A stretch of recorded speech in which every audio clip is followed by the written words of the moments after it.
refused to seek accountability for what has occurred over the past 2 years. Our hope today is that this will set the stage for the 118th Congress and that Republicans will deliver real change and accountability in the next Congress. Before we get started, today's roundtable is an open discussion. It's not styled like a traditional hearing. We'll have 4 topics to guide our discussion for about 25 minutes each after we hear from the witnesses. We will start with the pandemic response, then discuss medical censorship, vaccine mandates, and then end with a path forward discussion. Members can jump in at any time, but I'll ask that we keep our remarks brief and have an honest and open inquiry with our expert witnesses. When we get close to the time limits for our discussion, I will give a warning. I'm going to start by introducing the witnesses. Dr. Scott Atlas is the Robert Wesson Senior Fellow in Health Policy at the Hoover Institute of Stanford University. He's also Senior Scholar and Founding Fellow of Hillsdale College's Academy for Science and Freedom and co-director and co-founder of the Global Liberty Institute in Switzerland. He's a frequent policy advisor to policymakers and governments in the United States and other countries. He has served as senior advisor for healthcare to several candidates for president and members of the United States Congress. From July to December 2020, he served as a special advisor to the president and a member of the White House Coronavirus Task Force. Before his health policy appointment at Hoover Institution, he was professor and chief of neuroradiology at Stanford University Medical Center for 14 years.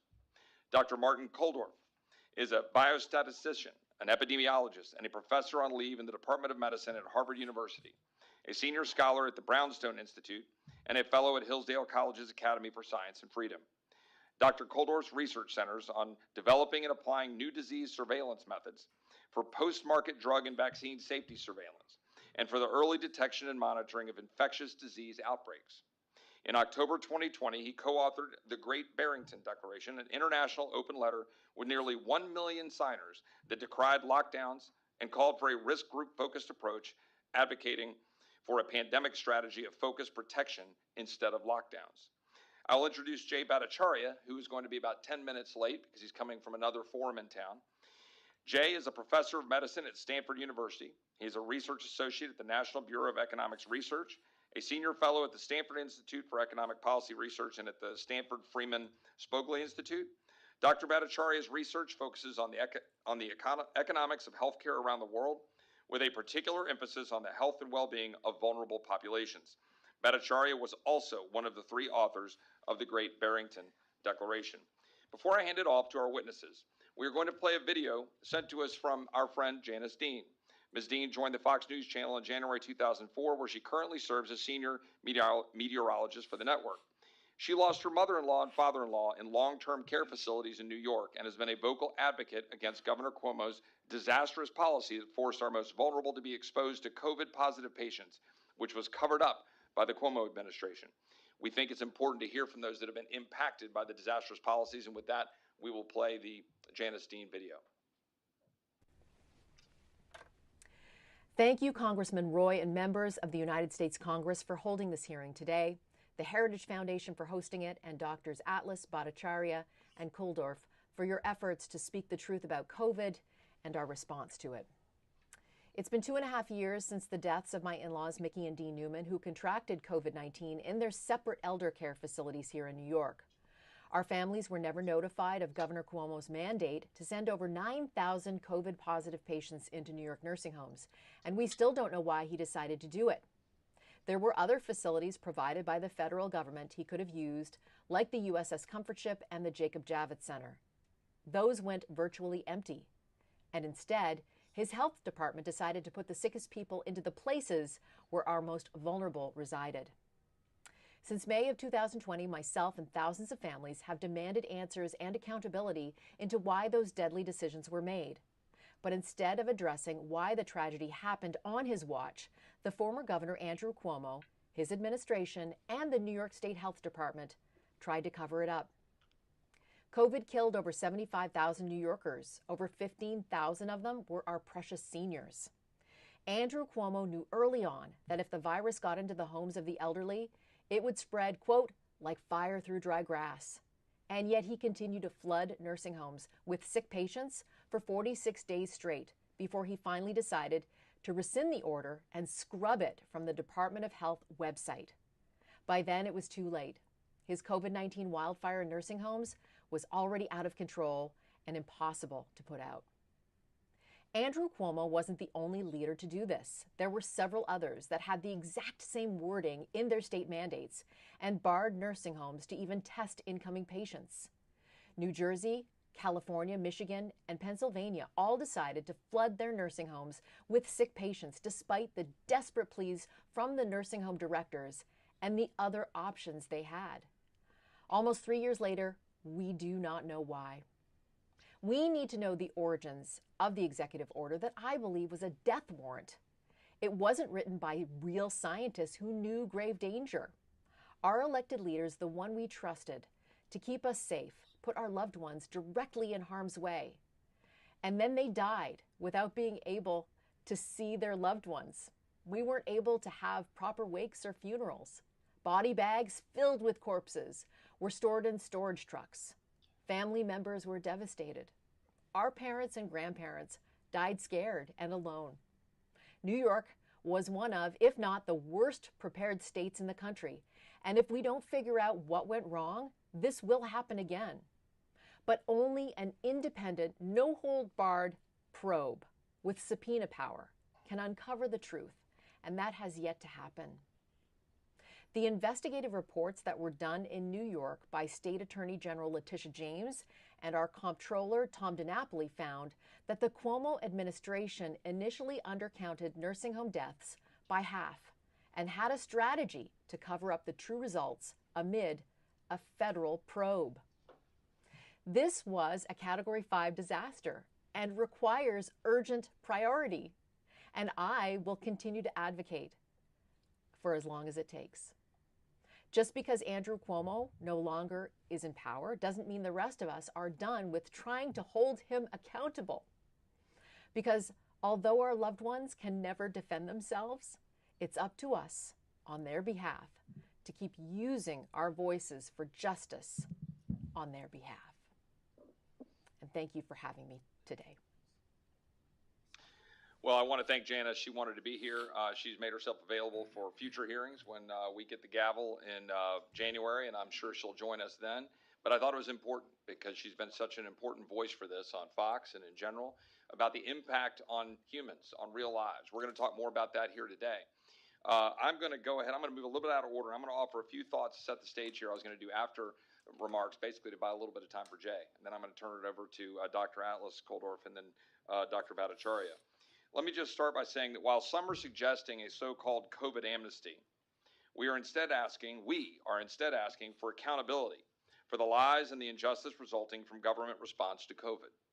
For the first time in American history, public health bureaucrats ground the strongest economy in the world to a halt, shut down businesses they deemed, quote, non-essential, and forced an initial 14 million people out of work. They then demanded, and Congress provided, $5 trillion in spending to try to save what they had broken. They masked up our healthy children, kept them from going to school, forced them out of playgrounds and off athletic fields and from walking across the stage at graduation, and in so doing set them academically back a generation. They prevented us from attending church, from even attending funerals. They prevented us from going to public parks, getting fresh air and exercising. They forced the elderly to die alone in hospitals and nursing homes with no loved ones at their side.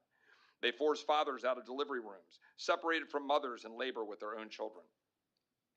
They forced Americans, including our military, our border patrol, our nurses and first responders, to choose between losing their paycheck and taking a vaccine that received immunity from liability while makers such as Pfizer and Moderna banked $100 billion in profits.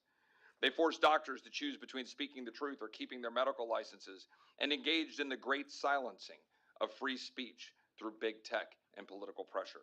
They ignored natural immunity. They ignored and swept aside dangerous side effects, seeking not truth, but a political end result. And guess what? None of this stopped COVID. We now know lockdowns had no effect on reducing COVID-19 mortality, and instead we got 108,000 dead Americans from drug overdose deaths, the most in American history. We got a 100% increase in teenage alcohol and drug-related deaths. We got children attempting suicide at higher rates. We got historic learning losses not seen in 30 years, and a broken economy with record inflation. Americans are dead, lives have been destroyed, and our nation is weaker because of reckless government decisions, federal, state, and local. Let me be clear. While many beg for amnesty, these actions demand accountability. This is the first step now, 2 days after an election, with Republicans taking a majority. Republicans have an obligation and a duty to expose the truth and to seek the truth through the power of subpoena and the power of committees when Republicans take the gavel.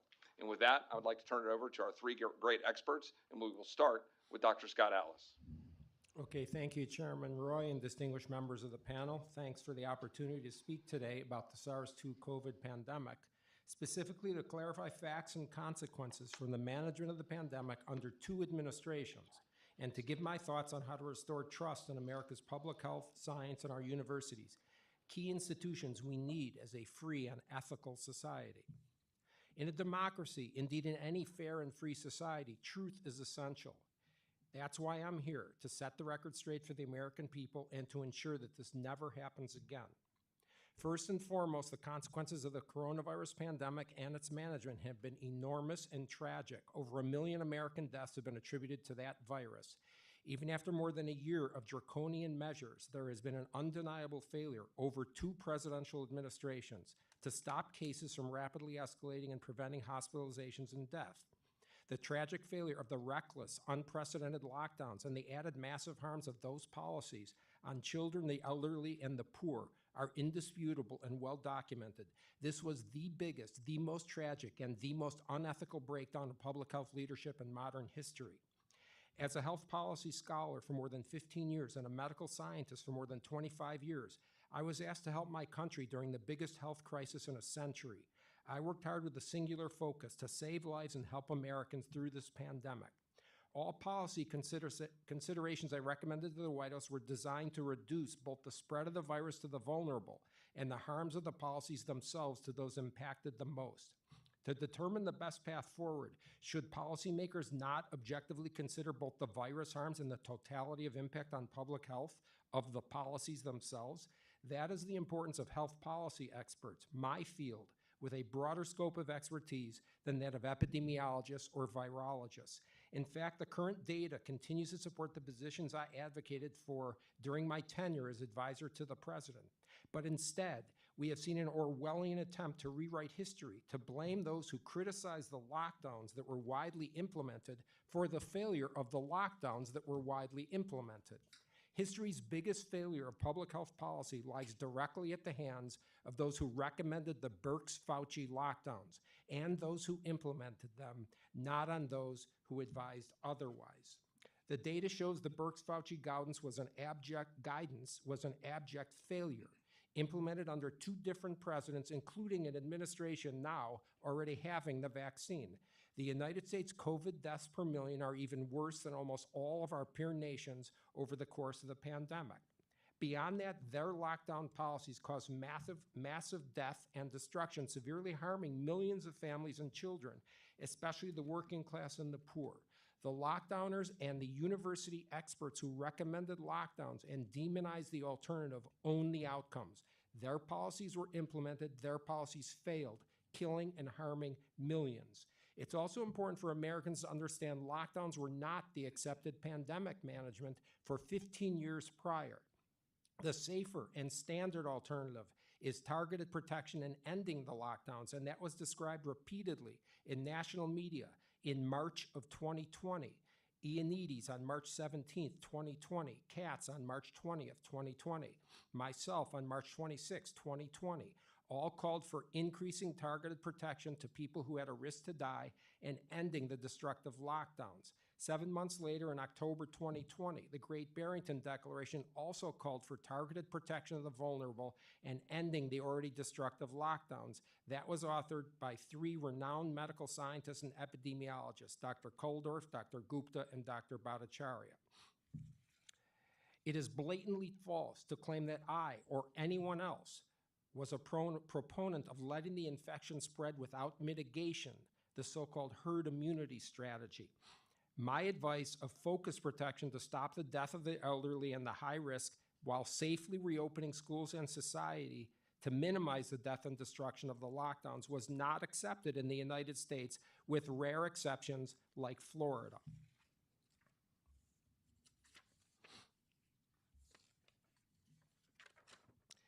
Despite the known data on extremely low risk to children and severe harms of missing in-person schools, school closures, as recommended by Drs. Birx and Fauci, and the majority of so-called experts in academic science and public health, were implemented in the vast majority of the country. In the United States, the harms to our children from those school closures are a heinous legacy of those who recommended and presided over that policy, with well-documented explosion of mental health care visits for teenagers and college-age children during the lockdown, a doubling to tripling of self-harm visits in teenagers, that's extinguishing cigarettes on their skin and slashing wrists, massive explosion of manic depressive and anxiety disorder visits to doctors by college-age students, overdoses and substance use disorders in teenagers, increasing by 40 to 120%. These are from the lockdowns, not from the virus. At this point, all legitimate policy scholars and government leaders should be re-examining the policies that severely harmed America's children while failing to save the elderly. The widely implemented social lockdowns and significant restrictions were worse than a failure. They were reckless, they were deadly, they were extraordinarily harmful, and they have been proven to be so. In Bjorn Skov's study of March 2021, the lockdowns did not reduce deaths. In Ben David's study of January 2021, the lockdowns did not prevent the spread of the infection. In Agrawal's study of June 2021, the lockdowns led to increased excess deaths. In Herbie's Johns Hopkins study of January 2022, the lockdowns had little to no effect on death, but they imposed enormous economic and social costs. And in Kirpin, Moore, and Mulligan's study of April 2022, Florida and South Dakota, states that opened early, were among the states with the best performance on mortality, education, and employment, and the worst performing states were those with most stringent lockdowns: California, New Mexico, New York, Washington, D.C., and New Jersey. Insofar as lockdowns and school closures during this pandemic being a measure of an ethical society, America's leaders fell far short. In terms of censorship, a poisonous interplay to stop the free exchange of ideas between America's media, big tech, academic science, and public health has severely harmed the public. 3 examples from my experience stand out, but we were all censored. On September 11, 2020, YouTube pulled down a lengthy interview I had done 4 months earlier, before being named as advisor to the president. On October 18, 2020, when I was advisor to the president for COVID, Twitter decided to block my account rather than have the American people hear what the advisor to the president was saying. On March 18, 2021, Florida Governor DeSantis assembled me, Martin Kulldorff, Jay Bhattacharya, and Sunetra Gupta for an expert panel. The panel's video was taken down, censored by YouTube through its, quote, medical misinformation policy. Governor DeSantis showed the courage to call me up immediately when that was done and organize another panel with me, Martin Kulldorff, and Jay Bhattacharya to highlight this dangerous attempt by big tech to selectively stop the public from hearing information. University professors were also aggressively trying to silence the scientific debate by character smears and defamation, and in doing that, expose themselves as political animals while endangering the public and being shameful role models for our children. In conclusion, first, we all acknowledge, and we must acknowledge, that the consequences of the SARS pandemic and its management have been an enormous tragedy. Over 1 million American deaths have been attributed to the virus.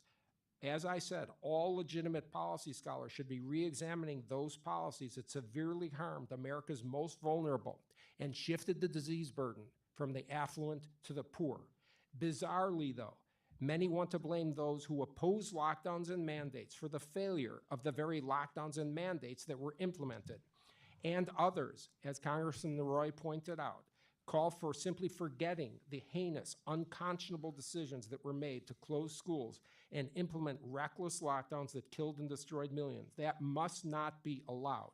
Not if we have an ethical society. The public needs to know the truth after all they have been through, and not if we are to succeed in the next pandemic, the next inevitable crisis to come, and not if we want to restore trust. That requires a public admission of failure, a public apology by lockdown advocates, and that public admission must be required to add accountability to those in power so they never impose these reckless, destructive policies again. Thank you very much. Well, thank you, Dr. Atlas. That was powerful and helpful, and we'll look forward to engaging with questions on that. I'll welcome Dr. Bhattacharya. Thank you for coming for your other panel that you were doing here in town. And I've already introduced you, and thankfully, I think you already know your credentials, so you don't need to hear them again from me. But thanks for being here. Thank you for having me. I apologize for being so, to come all the way across town, so I apologize for being No, late. thank you. I'm just sorry you had to spend time with Ovik Roy. My good friend, by the way, for the cameras there. Dr. Kulldorff, the time is yours. Thank you very much, and thank you for getting us all here and for inviting us. I appreciate that. At the beginning of the pandemic, I was scared for about 10 minutes.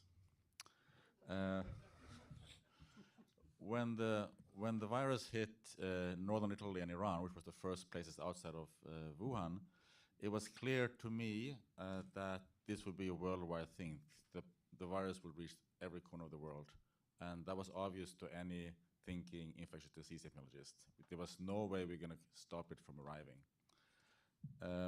But I looked at the data from Wuhan, the very earliest data on mortality, and the age of people who died from it.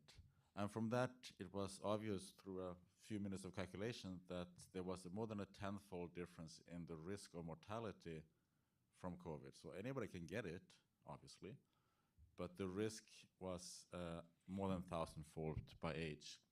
So as a parent, I like most parents, I value my children's lives more than mine. So from this, I knew that they were going to be fine. My 3 kids were going to be fine, as well as any other children. Now, from this information on the relative risk of mortality, it was equally obvious that the right approach was we needed really to put a lot of effort into protecting older, high-risk Americans. While there was no point in closing schools, we need to let children and young adults live their normal lives. Because if we don't, we'll have all the collateral damage on education and public health and so on.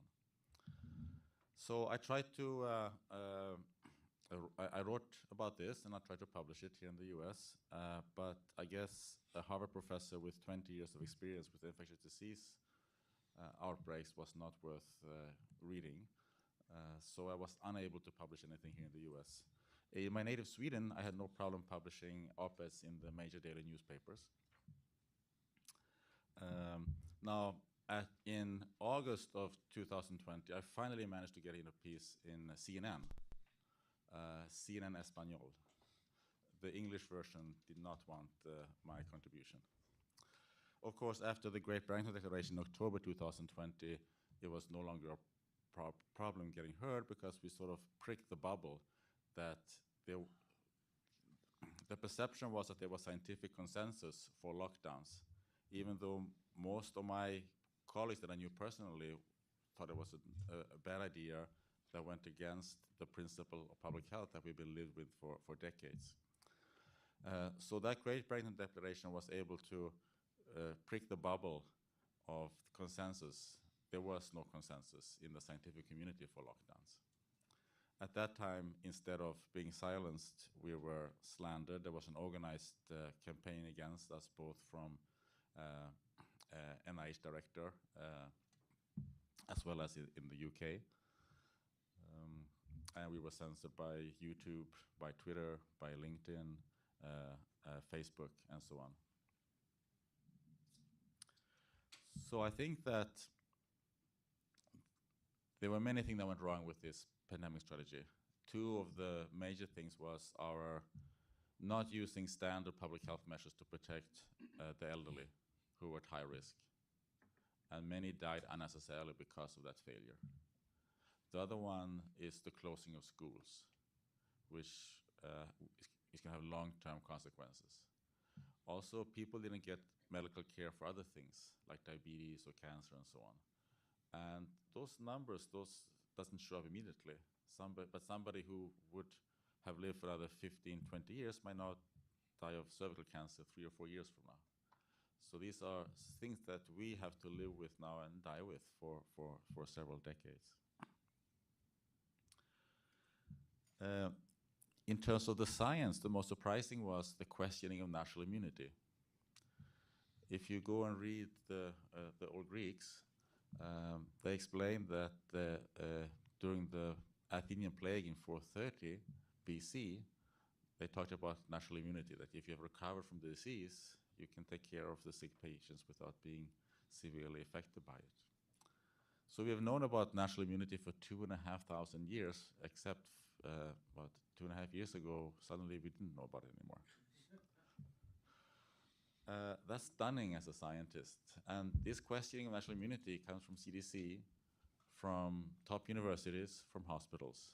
So nurses who were taking care of COVID patients during the beginning of the pandemic, many would catch COVID and recover.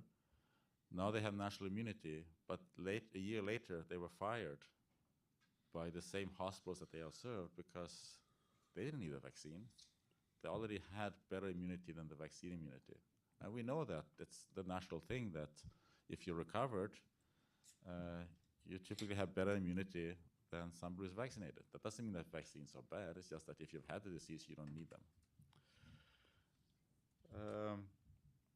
It's very important to evaluate the pandemic strategy, and I thank you for all coming here and starting that process today. It's also important to reform how public health and science operates. And a huge problem in science is the centralized system. Within each area of science, there's sort of a cartel system where people control the funding and the publication in the top journals and so on. And we actually saw during the pandemic that some of the best and most important information didn't come from the US or the UK, who's traditionally the powerhouses of the scientific community. It came from smaller places like Iceland, Denmark, Sweden, Israel, and Qatar, who is not quite as dependent on the centralized system because they have more independent funding sources. So to resolve this problem, we have to sort of break that up and have science function in a less centralized and more decentralized manner. Otherwise, I think we will have seen the end of the age of scientific enlightenment. So thank you so much. Dr. Kulldorff, thank you for that. Dr. Bhattacharya, the floor is yours. Thank you. Thank you for inviting me to come, and thank you for the opportunity to start this discussion. I think the focus on evaluating what happened during the pandemic and the failures of policy are tremendously important, because if we don't, it'll happen again. And it's something that absolutely needs to have attention for the highest levels of government. Early in the pandemic, I was asked during a podcast about where on the world I'd most rather be in the middle of a global pandemic, and I said the United States, because I had confidence then in our healthcare system, our scientific establishment, to work hard to understand the problems, work hard to move resources to protect the vulnerable, and I thought, you know, there really isn't any other place I'd rather be. Looking back, I was tremendously naive. The United States has had a tremendous failure in its management of the pandemic. And the source of that failure, I'm sorry to say, is in fact the federal government, and as well as the many state public health agencies many state public health agencies that mismanaged the pandemic. To justify this, I want to just give some sense of the kinds of a major theme of the pandemic has been misinformation, controlling misinformation that's come out in social media and other settings. The primary source of the most important problems in misinformation have come from the federal government itself. The primary source of misinformation has been the federal government itself. And it has worked, it's used its power to manage the control, the spread of information in social media. It's used effectively propaganda techniques in order to destroy the reputations and careers of people who spoke up against, to try to correct these ideas of misinformation. So just to give you some sense of what they, a few, I could go on for quite a long time. Martin mentioned the idea that immunity occurs after you have disease. That is absolutely true. This is a coronavirus. It was really clear by spring 2020 from elegant studies of mechanism of immunity that was likely to be true in this case. We didn't know how long immunity would last. We didn't know exactly the mechanisms of it, but we knew from very early on in the pandemic that if you get COVID and recover, you would have pretty strong protection against both reinfection and then, if you are reinfected, the severity of reinfection. During the pandemic, especially after the vaccines came available, public health agencies denied that. And in fact, on the basis of denying that, put in place very destructive vaccine mandates that led to the loss of jobs and careers of many people, and created a counter-reaction that has led to the undermining of I think, the consensus that most of the population had that vaccines were a really good idea. And we're seeing the fruits of that in the resurgence of polio, reductions in childhood vaccination rates, which I think are tremendously damaging. A second one. Remember, early in the pandemic, people talked about how masks weren't particularly effective in controlling spread of a highly infectious respiratory disease. Even Dr. Fauci said that at one point, I think in February. That was reflecting the consensus based on dozen or more randomized studies, good randomized studies with the flu, where mask mandates and large-scale masking in populations did not actually control the spread of the flu. For no apparent scientific reason, that consensus was reversed overnight, and the federal government started emphasizing the use of cloth masks to stop the spread of the disease. We knew then, and we know now, it was not effective. And that embrace of cloth masks almost certainly led to unnecessary deaths, as many vulnerable people who would not otherwise have gone into public during times of high spread went out in public with cloth masks thinking they were protected because of what the federal government told them. Schools. Martin mentioned evidence early on from Iceland, from Sweden.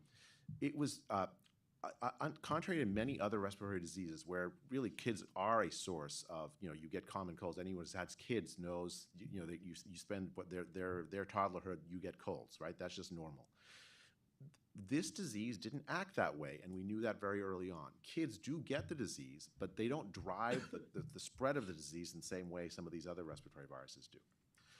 We knew that from studies in Iceland. On the basis of these studies, in spring of 2020, Sweden decided to keep all its schools open from age 15 on down, with no restrictions, no masks, just normal school.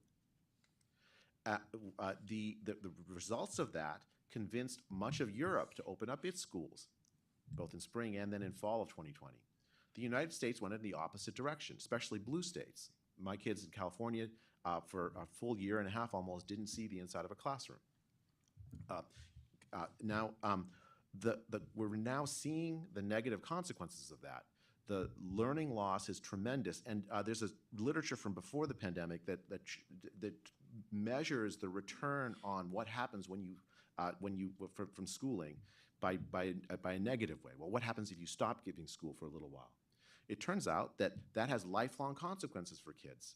You make kids skip a little bit of school, and they will lead shorter, less healthy lives. One early estimate in the U.S. from the spring closures alone suggested that we had cost our kids 5.5 million life years from the school closures. 5.5 million life years. The idea that schools, it was necessary to close schools, never had it, in order to stop the disease from spreading, never had any scientific support, and has led to tremendous damage that we're going to be paying for a good long time. The idea that the vaccine can stop the spread of the disease.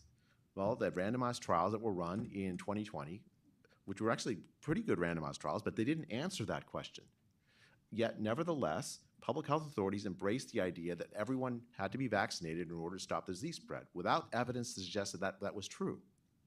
I've been a strong supporter of the vaccine for older people. I think the vaccine does reduce the risk of mortality for older people. But for kids, it's very unclear whether it's worthwhile or not. Nordic countries have decided that it's not worthwhile and have not recommended it. The state of Florida, the public health there decided that looking at the evidence, the balancing the risks and the benefits, suggested that it's not something's routine. If you have a vaccine that stops spread, maybe you can use it to get rid of the disease or suppress the spread to zero. But if you don't know that it doesn't stop the spread, and then very early on in 2021 it became clear that it didn't stop the spread, you shouldn't be using the vaccine that way. I could go on, but I want to give you all time for questions. But the primary source of misinformation has been the government itself, and that it used its power to suppress scientific dissent so that the public couldn't know, legislators couldn't know that scientists disagreed with what the government scientists were saying. Dr. Bhattacharya, thank you for that, and appreciate you guys coming here and testifying. We're going to go to questions now, and the way we're going to do this is we're going to do a segment here on pandemic response, and we're going to do about 25 minutes, and I'm going to ask my colleagues to try to keep your questions to 1 minute or less, and you guys, if you can, try to answer it in 1 minute or less so we can get around here and get questions and answers back and forth on the pandemic response. That first. Second, we're going to do a panel after that on medical censorship. Dr. Kulldorff talked a lot about that, but all three of you did. Then we're going to do a third panel on vaccine mandates and on vaccines. And then we're going to have a fourth panel on what do we need to do going forward. So I just ask my colleagues to kind of stay in those parameters. There's a clock over here. I will try to stay within those confines. And I'll say that Dr. Bhattacharya, my father had polio. You just said something that interested me about the extent to which the reaction and the government response to COVID has now created an environment where polio is now resurgent. Can you please explain that? What I've seen from talking both extensively with people who had been, very strongly in favor of vaccines, but a lot of parents are now saying, well, if I was misled about the efficacy of this vaccine in the context of COVID, well, was I misled about these other vaccines? There's a resurgent movement, skeptical about vaccines, that I don't think has more power now than I've ever seen it in my career. And it is, I think, a direct result of the overselling about this vaccine and the denial, for instance, of that this vaccine does sometimes cause injury to people, especially young men with myocarditis. I think that the imposition of vaccine mandates in particular created a reaction that has undermined essentially the almost universal consensus among people in the United States that childhood vaccines were smart. And that didn't just happen here in the US, it also happened elsewhere. Childhood vaccine programs around the world, Africa, India, actually were suspended during the pandemic. And as a result, polio has come back. I'm quite afraid that some of the other diseases, measles has come back in Africa. I'm quite afraid that many of the protections that we had against these diseases have been undermined. I don't know how to get the public trust back so that we can actually get back to a place where we don't face those risks anymore. Thank you for that, Dr. Bhattacharya. I'm going to turn it over to my colleague, Congresswoman Green, who I know she has to get somewhere in the next 10 minutes or so. So, Congresswoman Green. Thank you. Thank you for coming and talking with us today. I'm pretty shocked at hearing your stories, and it makes me wonder if your medical degrees and your experience in medicine is somehow considered less than those that were chosen and their advice on COVID-19 to be basically the government and controlling everything. I can't imagine that your opinions, your experience, your knowledge, your studies, and your careers are any less than the other doctors like Dr. Fauci, who gave guidance that led to COVID shutdowns. My question that I have for you all, considering that we've talked about over 1 million people have died in nearly 3 years now, but we've also talked a lot about how many businesses were shut down, many of them permanently, how many people lost their jobs, how many children were kept out of school for longer than a year, 2 years, and even longer. Children were masked, people were masked, we were masked, all of us. People were forced to take vaccines that they didn't want to take. We were all shamed, censored. As a matter of fact, my Twitter account got permanently banned. One of the tweets I got permanently banned for, I retweeted my friend here, Thomas Massie. So we were talking about there shouldn't be COVID vaccine mandates. Always a danger. Of course, he'll get you in trouble. Do that at your own risk. But here, and I have over $100,000 in fines from Nancy Pelosi because I didn't want to wear a mask. I didn't think it was healthy for me. Janice Dean's testimony about what happened in New York to me is unbelievable and unforgivable. Now, doctors, this is my question I'd like to hear each of you. if you make a mistake in your treatment of a patient, you can be found guilty of medical malpractice. You can even be found guilty of manslaughter if someone dies for gross negligence in your care. That's by our laws. Now, what the federal government has done here in the United States, especially talking about what Janice Dean described happening in New York, where Governor Cuomo completely ignored the 2 ships that were sent for medical care for COVID patients, and instead all these COVID patients went into nursing homes. And then we're looking across the country, and there's thousands of reports on the VAERS system, and that none of them have been investigated of vaccine injuries and deaths. Should we consider, or how do we look at this, if you can be held accountable for medical malpractice and a mistake you make with patients, and there can be manslaughter charges gone against you if you make a mistake, how do we look at this in regards to the decisions made by the federal government? Dr. Atlas, I'll start with you. Well, it's a complicated question. I think there's something that is first not complicated. This is the biggest fiasco and biggest break of ethics in the conduct of public policy, and specifically health policy, in our history, probably, certainly in modern history. And that needs to be acknowledged. And accountability is a very important part of preventing this from happening again. Similarly, accountability, like I said, is very important in the public eye so that it never happens again. We cannot do nothing and have no admission of error. On the other hand, I am not for specific punishment. This is just my personal opinion. I'm not a lawyer. I don't know what's legally, in legal jeopardy or not. But I think that if Congress, in my opinion, as a citizen here, spends a lot of time punishing individual people, I don't see how that is a sort of unifying theme on the way to move forward. I think, yes, there has to be recognition that heinous errors were made, and the motivations for those errors, I'm not sure, are very clear. It's beyond incompetence, although, believe me, I was in the task force room. I saw incredible incompetence and a lack of preparedness. On the other hand, it's more than that. I think there were breakdowns in ethics, and there are several ways we can move forward, which we'll talk about later, that aren't about punishment, but they're about fixing what needs to be repaired, including some of the things that Martin alluded to with the funding of science, including getting rid of these career bureaucrats. We must eliminate a bureaucrat with that kind of power who's sitting in the position of advising on health policy for 38 years. I'm speaking of Dr. Fauci as just one example. We need to get rid of the bureaucrats that are occupying all of the agency positions. There are tremendous conflicts of interest that are not just financial. I could go on, but the biggest issue to me is we need to have individuals with integrity rise up. And what does rise up mean? Rise up means step up, have a spine, and understand what's right and wrong. And I think that has been a gross failure. And part of the reason there's been a failure is because we have a politicized media and a politicized university campus.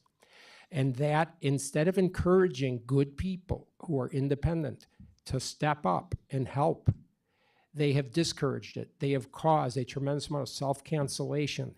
We have tremendous colleagues. I happen to be sitting in a group here that has a lot of courage, but there's not a lot of people like that. And we have seen on our campuses a tremendous amount of self-cancellation by otherwise good people. Because of this vindictiveness and poisonous sort of atmosphere, we have had a loss of what I call basic human decency in this country. And so I'm not sure that punishing individuals, I'm going much longer than my 1 minute, I'm sorry, but I'm not sure that sort of a vindictive search to punish individuals is going to be productive. Thanks, Dr. Atlas. Dr. Kulldorff and Bhattacharya, if you guys could answer that question relatively quickly, and then we'll move down the line. I agree with Dr. Atlas that this is the biggest public health fiasco ever. You asked about Anthony Fauci and if there are other experts maybe. And I think it's important to realize that Anthony Fauci is not a public health scientist. He's a lab scientist. So he knows a lot more about virology than I do, but he doesn't know much about public health. And it's very surprising that he became the expert in an area that he's not an expert in. Now, why didn't other people speak up? Well, there are thousands of public health experts who knows this better than Fauci, but he sits on the biggest pile of infectious disease research money in the world. That makes people think twice, 3, 4 times before they speak up. Thank you. So a couple of things about, so first, I think a lot of this, a lot of the worst things that happened were actually were intellectual errors, right? So for instance, take what happened in New York State and other places where COVID-infected patients were sent back to nursing homes. Why did we do that? Well, if the goal is protection of hospital systems, well, that's what Flatten the Curve is about, right? If the goal is protection of hospital systems, yeah, of course you do that. Send COVID-infected patients out of hospitals to nursing homes, clear up hospital beds. That's the right thing to do, right? If the goal is protection of vulnerable people, you would never do that. It's ridiculous. It was an intellectual error to say that we should protect hospital systems instead of protecting vulnerable people. That should have been our, when you have the wrong goal, you'll have the wrong policy. What do you do in medicine when you have a patient that dies? You have a thing called an M&M conference, a morbidity and mortality conference. The goal is that you get all the doctors and other healthcare workers in the room that were managing the patient where the patient died. You honestly say what went wrong. The goal isn't to point the finger. The goal is to reform so that you don't make that mistake again. I really strongly think that that's the spirit we have to move forward, because there's a lot of people, some good people, some not, but mostly people trying to get it right, adopted unethical strategies. There was financial interests that play, a lot of things at play. But I think a spirit of let's reform our system so we don't do this again. It will be better served if we have a very broad coalition of people involved. Thanks, Dr. Bhattacharya. Yeah. Thank you. And with that, I'm going to turn it over to my friend from Kentucky, Thomas Massie. Thank you, Chip, for organizing this. In December of 2020, Pfizer came out with their test results of their trial. They had like 30,000 participants, and then FDA characterized those results, and then CDC characterized those results in an MMWR. And I had already had COVID, so I was actually considering taking the vaccine. So I wanted to know if the trial had any thing to say about those with prior natural immunity. And what I found in the MMWR is they had a very shocking result that they reported that CDC said. And I'm going to read it to you, very short sentence. Consistent high efficacy, greater than 92%, was observed across age, sex, race, and ethnicity categories and among persons with underlying medical conditions, as well as among participants with evidence of previous SARS-CoV-2 infection. I thought, what an extraordinary claim. I didn't realize they had people with previous infection in the study, so I went and looked at the data. Turns out they had accidentally recruited about 1,200 people in the study. And as you would expect, about 600 ended up in the placebo category and 600 ended up in the actual take the vaccine category. They had exactly one infection in both groups at their significant endpoint, which was only a week later after the, okay. So I called up the CDC and I recorded these conversations. And at first the director said, I'll get our top scientists online. So they got the top scientists online. She said, oh my gosh, we don't know how we made this mistake. At first I'm thinking, what the hell? A politician found a mistake from our CDC? Like, this is like life or death. And we're going to call you Eagle Eye Massie here at the CDC from now on. We will fix this. And they assured me they would fix it. And I said the reason it needs to be fixed, like you, Dr. Bhattacharya, I was, at the time, believed that it would be effective and maybe necessary for elderly people. And in Kentucky, there were young people getting the vaccine who had already had SARS-CoV-2. They were put in the front of the line because they were in the accounting department at Humana, which is a hospital organization. And there were elderly who couldn't get the vaccine. So I implored the CDC to fix this mistake so that the allocation of the limited vaccine could be corrected. They said they would.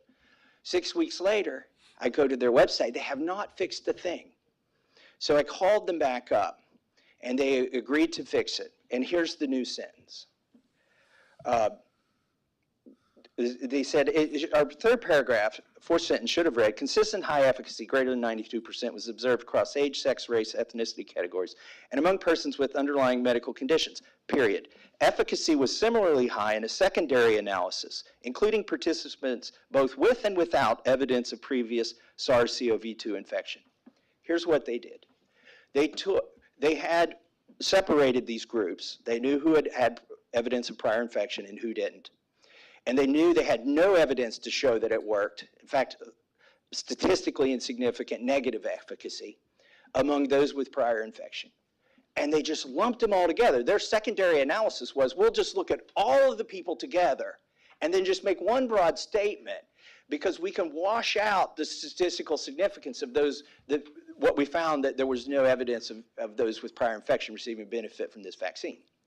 So my question to all of you, like, this would be the equivalent is if you did a study of some health treatment for black people and white people. And you had a smaller number of black people in your study, and what you discovered is you found no efficacy for this drug among black people. But you decided to print that it worked. When you did a secondary analysis, you found out that when we include all black people and white people, we find it's 92% efficacious for all of them. My question to you, is this how you do science? Is that a valid analysis to be able to make that statement, to put all of the groups into one category when you've already studied them separately? Dr. Bhattacharya? No, absolutely not. I mean, I think what you have is clinically, you have a very important fact about people. Are they COVID recovered? That determines a very strong input into the efficacy of some treatment, in this case, the vaccine. You have to take that into account. If you're going to give clinical advice, you have to take that into account when you're doing the study, so that you give advice. Okay, and actually, it's not just clinical advice. Here, there were vaccine prioritization questions. You know, the vaccine was relatively scarce in December, January 2021. If you prioritize people that have not had COVID before, you're likely to save many more lives. I actually wrote an op-ed about this in India, because in India they faced an even more severe shortage of the vaccines that they had available then, arguing that you should take that into account and prioritize older people who had not had COVID before. And then I gave testimony in Congress where some congressman yelled at me about like arguing against people taking the vaccine, when I had argued instead that we ought to take exactly what you said into account. That's the right thing to do. When you have a good evidence that it's protected for one group and less good evidence protected for another group, and especially if that first group is vulnerable, use the vaccine in that group, the people who've never had COVID before. Prioritize them. Don't prioritize people who've never had the vaccine, especially when the evidence from the trials themselves doesn't give you any reason to think it would work among people who'd already had COVID. Thank you, Dr. Atlas. Yeah, if I can just add something to what Jay just said. This is just one example of grossly substandard science that was published by the CDC. And I'm not sure if it was willful or not. I have a feeling that no one could be that incompetent as to think that that was a good study, although they published a mass study on 2 hairdressers in a beauty salon that I think is infamous at this point, and said it was very important. My view is they published, frankly, garbage science. This is the leading agency in the world, the CDC, by general assessment. They publish garbage science to sway the public. Okay, this is an unethical use of public health policy. Public health policy is supposed to persuade people by facts, by the data, not with an agenda, not with a non-transparent study. I mean, this was really, again, I'll use the word unethical. It was shocking when I saw this, and it was repeated over and over again. Second point I want to make, just to clarify the actual data, as Martin said, we rely on other countries for data because we frankly cannot trust the CDC data now. Israel published what I consider the definitive study comparing non-vaccinated people who've recovered from COVID, who've had COVID but never been vaccinated, versus people who've never had COVID but were vaccinated. This was studied and published in mid-2021, and it showed that people with recovery from COVID without the vaccine had a better protection against infection, a better protection against symptomatic infection, a better protection against severe infection, and a better protection against death, people who've recovered from COVID without the vaccine, than the people who had the vaccine and never had COVID. So this ignoring, Martin likes to say 2,500 years, and he's right. But I mean, this is fundamental science that you learn not in medical school, not in a PhD program, not in college. You learn it in high school AP biology. This was denied by our so-called experts in the CDC. I mean, this is unconscionable. Isn't one of the things that makes that study definitive or significant the number of participants? Was it literally in the Israeli study? Millions. They literally used their entire population that they had records on. Dr. Kulldorff, would you? And by the way, Dr. Atlas actually already answered my follow-up question. So if you would answer two of my questions like Dr. Atlas did, is it legitimate to take two cross-tabulations that you have when you know that for one subgroup it showed no efficacy, to lump them in and make a statement to say it shows efficacy for all of them together? And but the follow-up question is, what was their motivation? Because I let them know it was wrong. They acknowledged it was wrong. And 6 weeks later, when they fixed it, they didn't fix it. And it's still on their website today. So what is their motivation to deny natural immunity? I don't know what the motivation is. In this situation, it's not valid to bring the groups together. And there's a reason why Pfizer and Moderna actually ask questions about prior infection. And that's because they didn't expect the vaccine to have much benefit in that group, even before they did the trial. So they designed it to be able to look at efficacy specifically to those who have not had infection, because that's how you maximize the statistical power to detect an efficacy, if there's an efficacy. So they designed they did the correct thing to collect that information. And the correct primary analysis was to exclude them from the study. What was wrong was to try to pretend that the results for people who had not had COVID was also somehow relevant to the people who had COVID. That was a major mistake, and I think an unethical mistake. That's fascinating. I didn't realize that's why they separated, to show that they would have more efficacy, because if you included those who you suspected it would have no efficacy for, it would lower your number. Fascinating. Thank you. I thank my friend from Kentucky. We've got about 5 or 10 minutes on the response section here, maybe 5 minutes. Is there any of my colleagues want to speak to this particular question on the response? All right, my friend, Mr. Biggs from Arizona.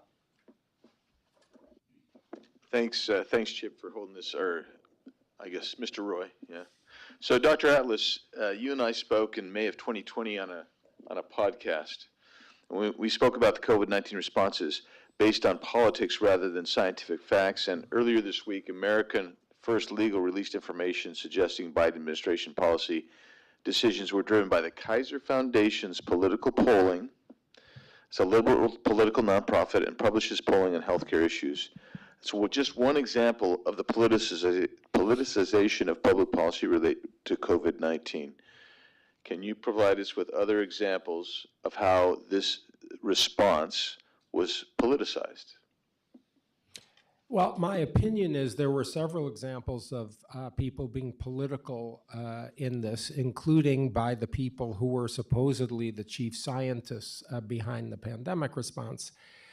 Early on, when I was there, I was in the White House from beginning of August through mid-November 2020, 3.5 months.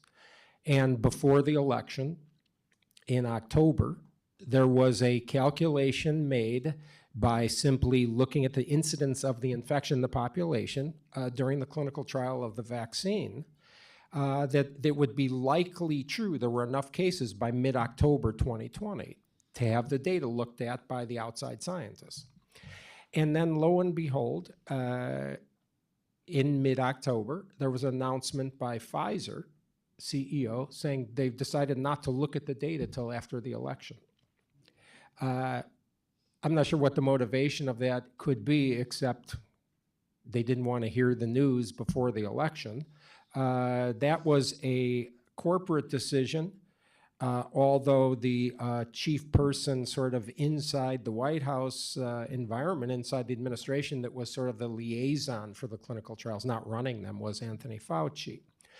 There was a politicization of character smear on university campuses. And I think this is very important because universities, while they're not in the government, first of all, they're very dependent on the government, even the private universities. There are more than a dozen university medical centers in this country that get more than $500 million a year from the NIH alone, including my university, Stanford University, that gets over $600 million a year from the NIH alone.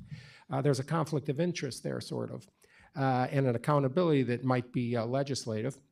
But my opinion and what I saw was that, I'll give you an anecdote, really, that was important, I think. There were 3 medical scientists at Stanford University, me, Jay Bhattacharya, and Johnny Anides. We all said the exact same thing about masks not working, about the lockdowns were harmful, that schools should be open, natural immunity was important, many, many things, exact same things. And by the way, I was talking to Jay and Johnny Anides almost every day about these, yet Stanford professors issued a censure of me in the Stanford Faculty Senate.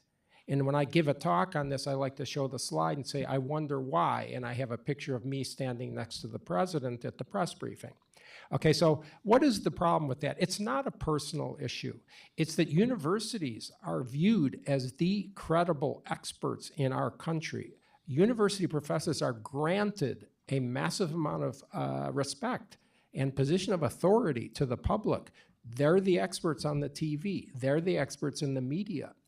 And so when we afford these people, university professors, such an automatic granting of credibility, they must have ethical constraint. They must have moral constraint. They can't sit there and sort of smear people unprofessionally and unethically because they're standing next to the president that they personally don't approve of. And so I think this is very harmful to the public good, and they need to be, the universities need to be accountable to the money they receive from the public. Can I add two quick examples? I promise I'll take more than a minute. One was the CDC consulting with teachers' unions when the decision was made to about opening schools. I mean, I saw that in news reports. I don't know. I mean, it just seems utterly outside the bounds. The question to open schools, if it's anything, it's a public health decision. Why should teachers' unions be at the table?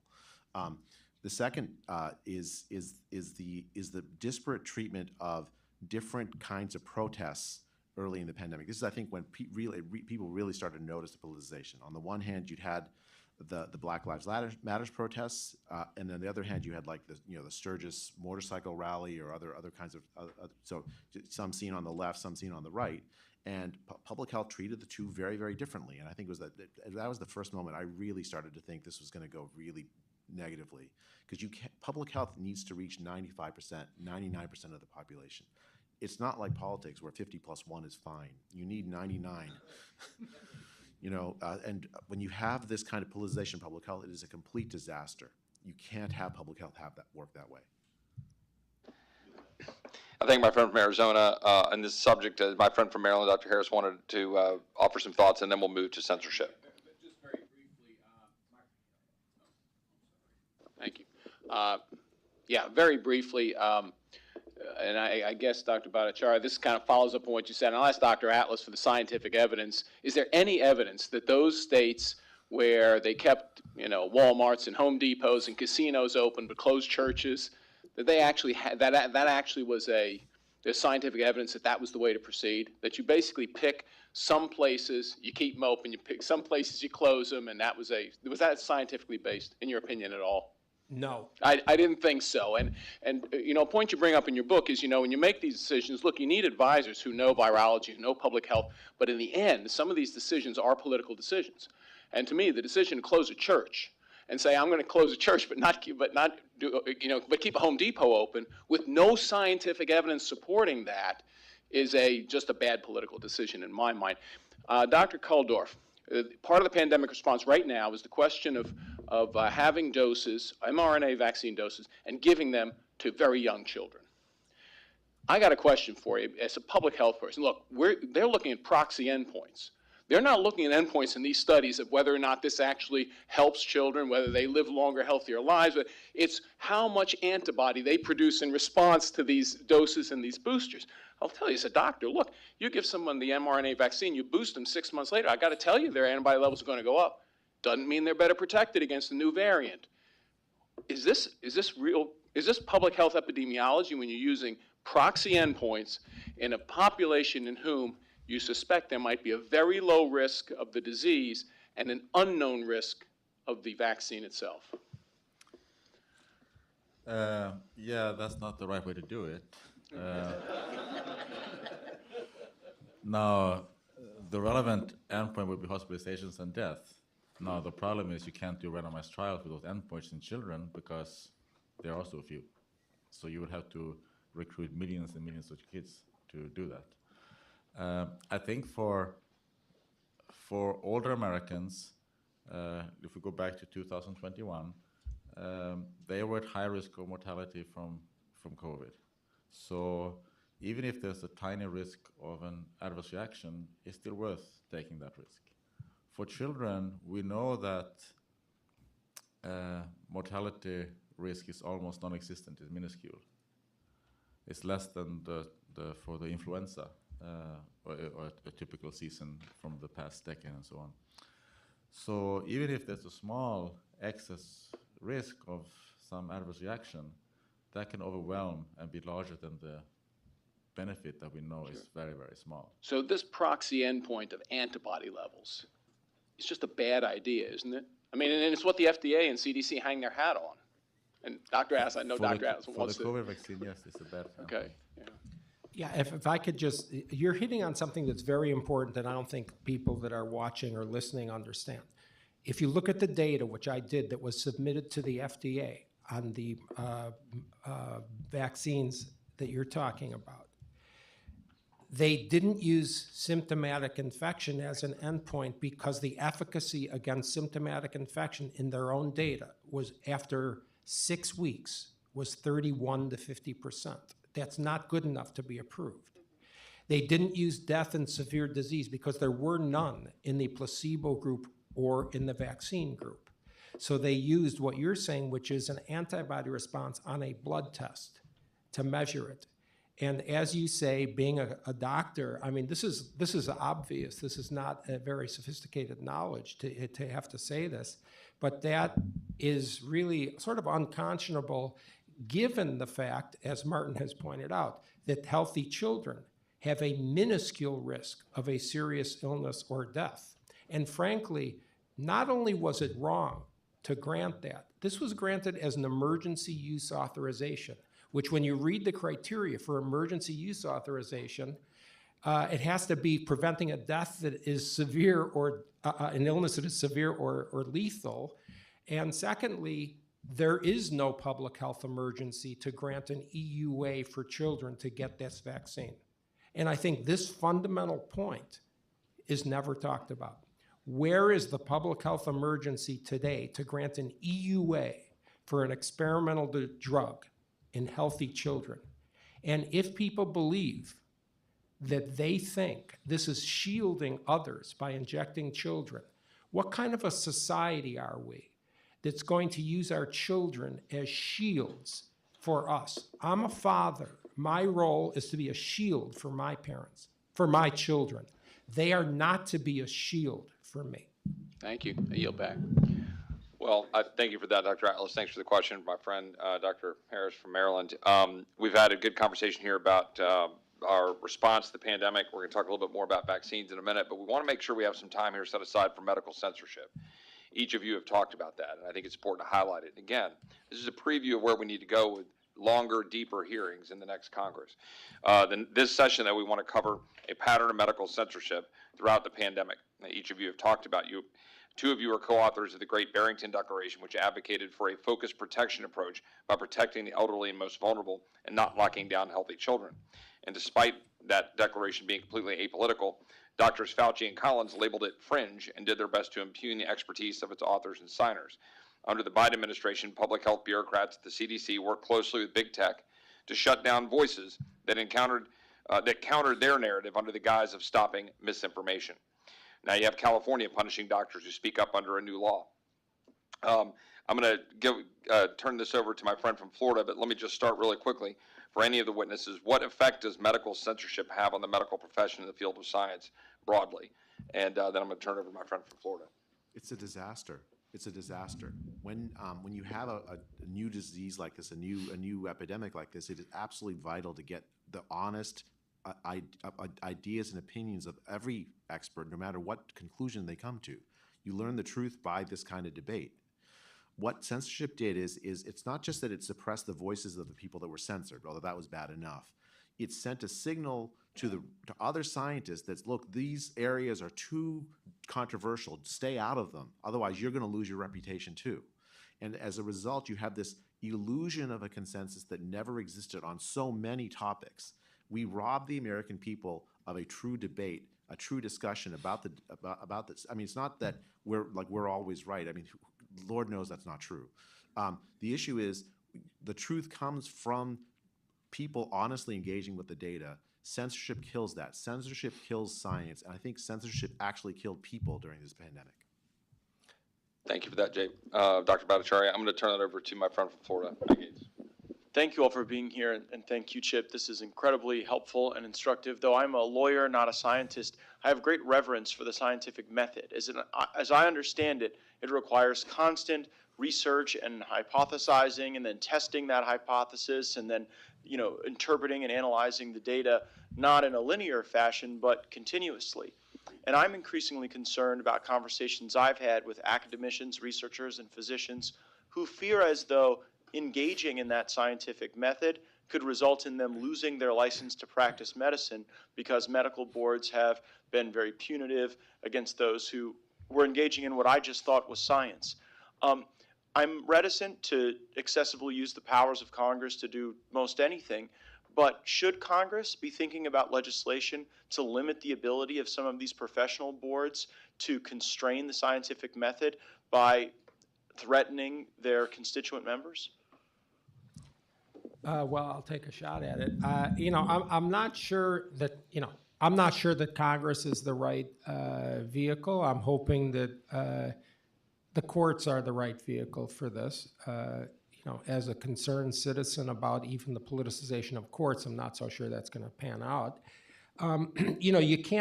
There is nothing more harmful, more chilling than these laws like the California new law where Jay and I live, on so-called misinformation, because patients are going to suffer from this. Patients already have suffered from self-cancellation by doctors who are afraid to say the truth to their patients, who are fired from their hospitals, et cetera. So I'm not sure what the right vehicle is for this to stop this, but it's certainly a horrible trend.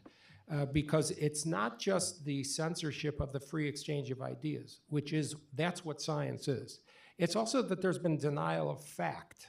There's been complete denial of fact. That's extreme and something I don't think we've ever seen in this country. So I think there are other ways to make these people accountable, including the fact that they depend on federal funding.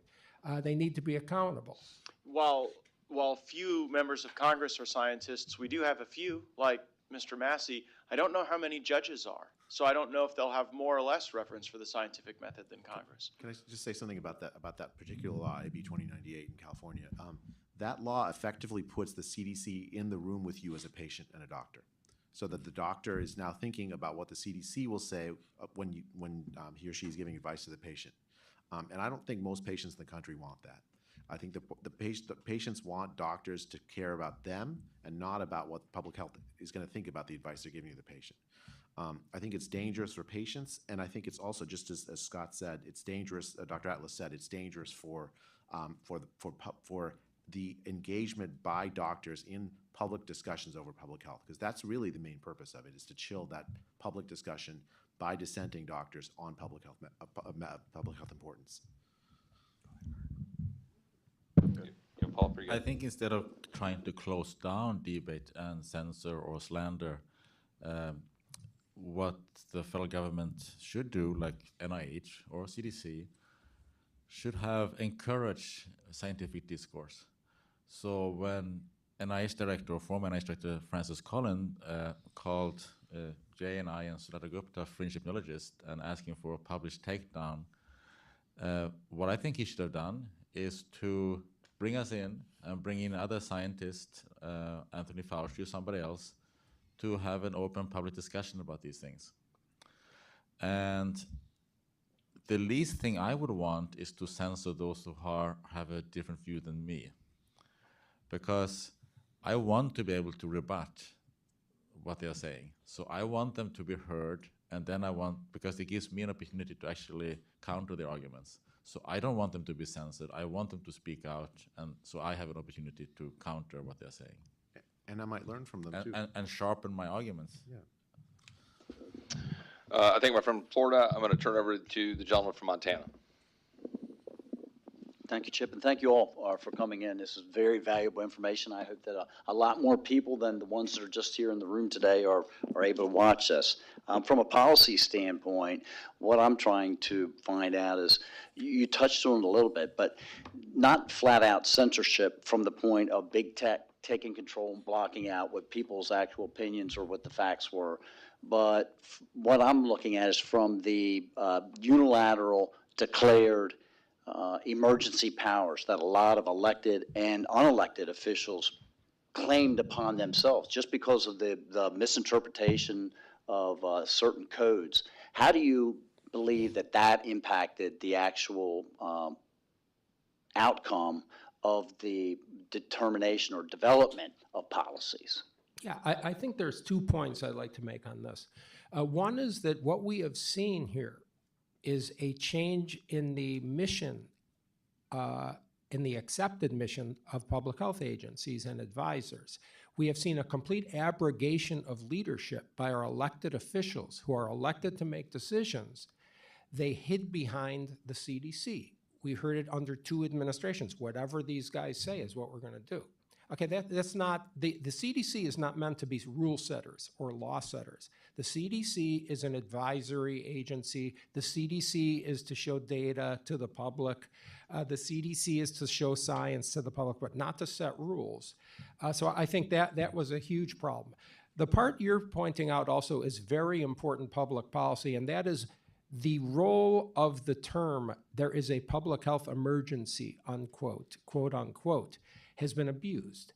And so we need to refine what is the definition of a public health emergency? How long does a public health emergency last? An emergency, simply in common sense, is something that must be done short term, but in the meantime, because you don't have time to assess everything, but then you get back to looking at it in a very methodical way. We have a country that has supposedly had a public health emergency for over 2 years. I mean, you know, by the way, why does no one look and see that people have been living normally in Florida for 2 years? But that's besides the point. So I think that the public health emergency definition and the time constraints, this seems to be a potential legislative sort of a solution there, in addition to common sense. I think that has really contaminated and really destroyed people, the abuse of that.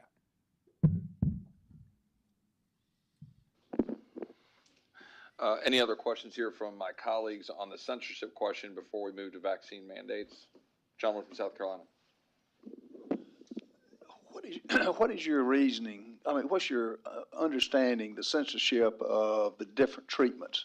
You know, when a number of us with frontline doctors who were talking about hydroxychloroquine shut down, where was that coordinated, and why weren't the other treatments able to be brought up, in your opinion? So what I saw was there was a distinction between on-patent drugs and off-patent drugs and how they were treated. On-patent drugs were essentially pushed through the pipeline. Rapid trials were done. Remdesivir is a good example of this. With I think sort of relatively low-quality trials, they received approval. What I saw with off-patent drugs is essentially like an incredible slow walking of the evaluation of them. Like there's a study that was just done by the NIH called Active 6 that just studied ivermectin. Just completed, I think, last month. 2.5 years too late, as far as I can tell. Like what should have happened was a rapid evaluation of even off-patent drugs. And in fact, the NIH and the NID had an absolute obligation to the American people to run those studies so that we knew the answer by 2020. It should never have been politicized. Whether the drugs work or don't work is a matter of scientific inquiry, not a matter of political opinion. The problem is that the NIH, and particularly NIAID, failed to run those studies early on. And I have no good answer for you why that is. Well, I don't think it's easy to say why. I mean, it's very complicated, but I want to reiterate and emphasize what Jay said. This is really one of the unrecognized failures of the NIH here. They did a lot of things wrong, but one of their biggest roles with the FDA was to run the clinical trials. And we had drugs that were cheap, FDA approved, even so safe that they were over the counter in many countries. And the answers could have been known in a couple of months, a few months in the early part of 2020, and they were not. That was a huge failure of the NIH.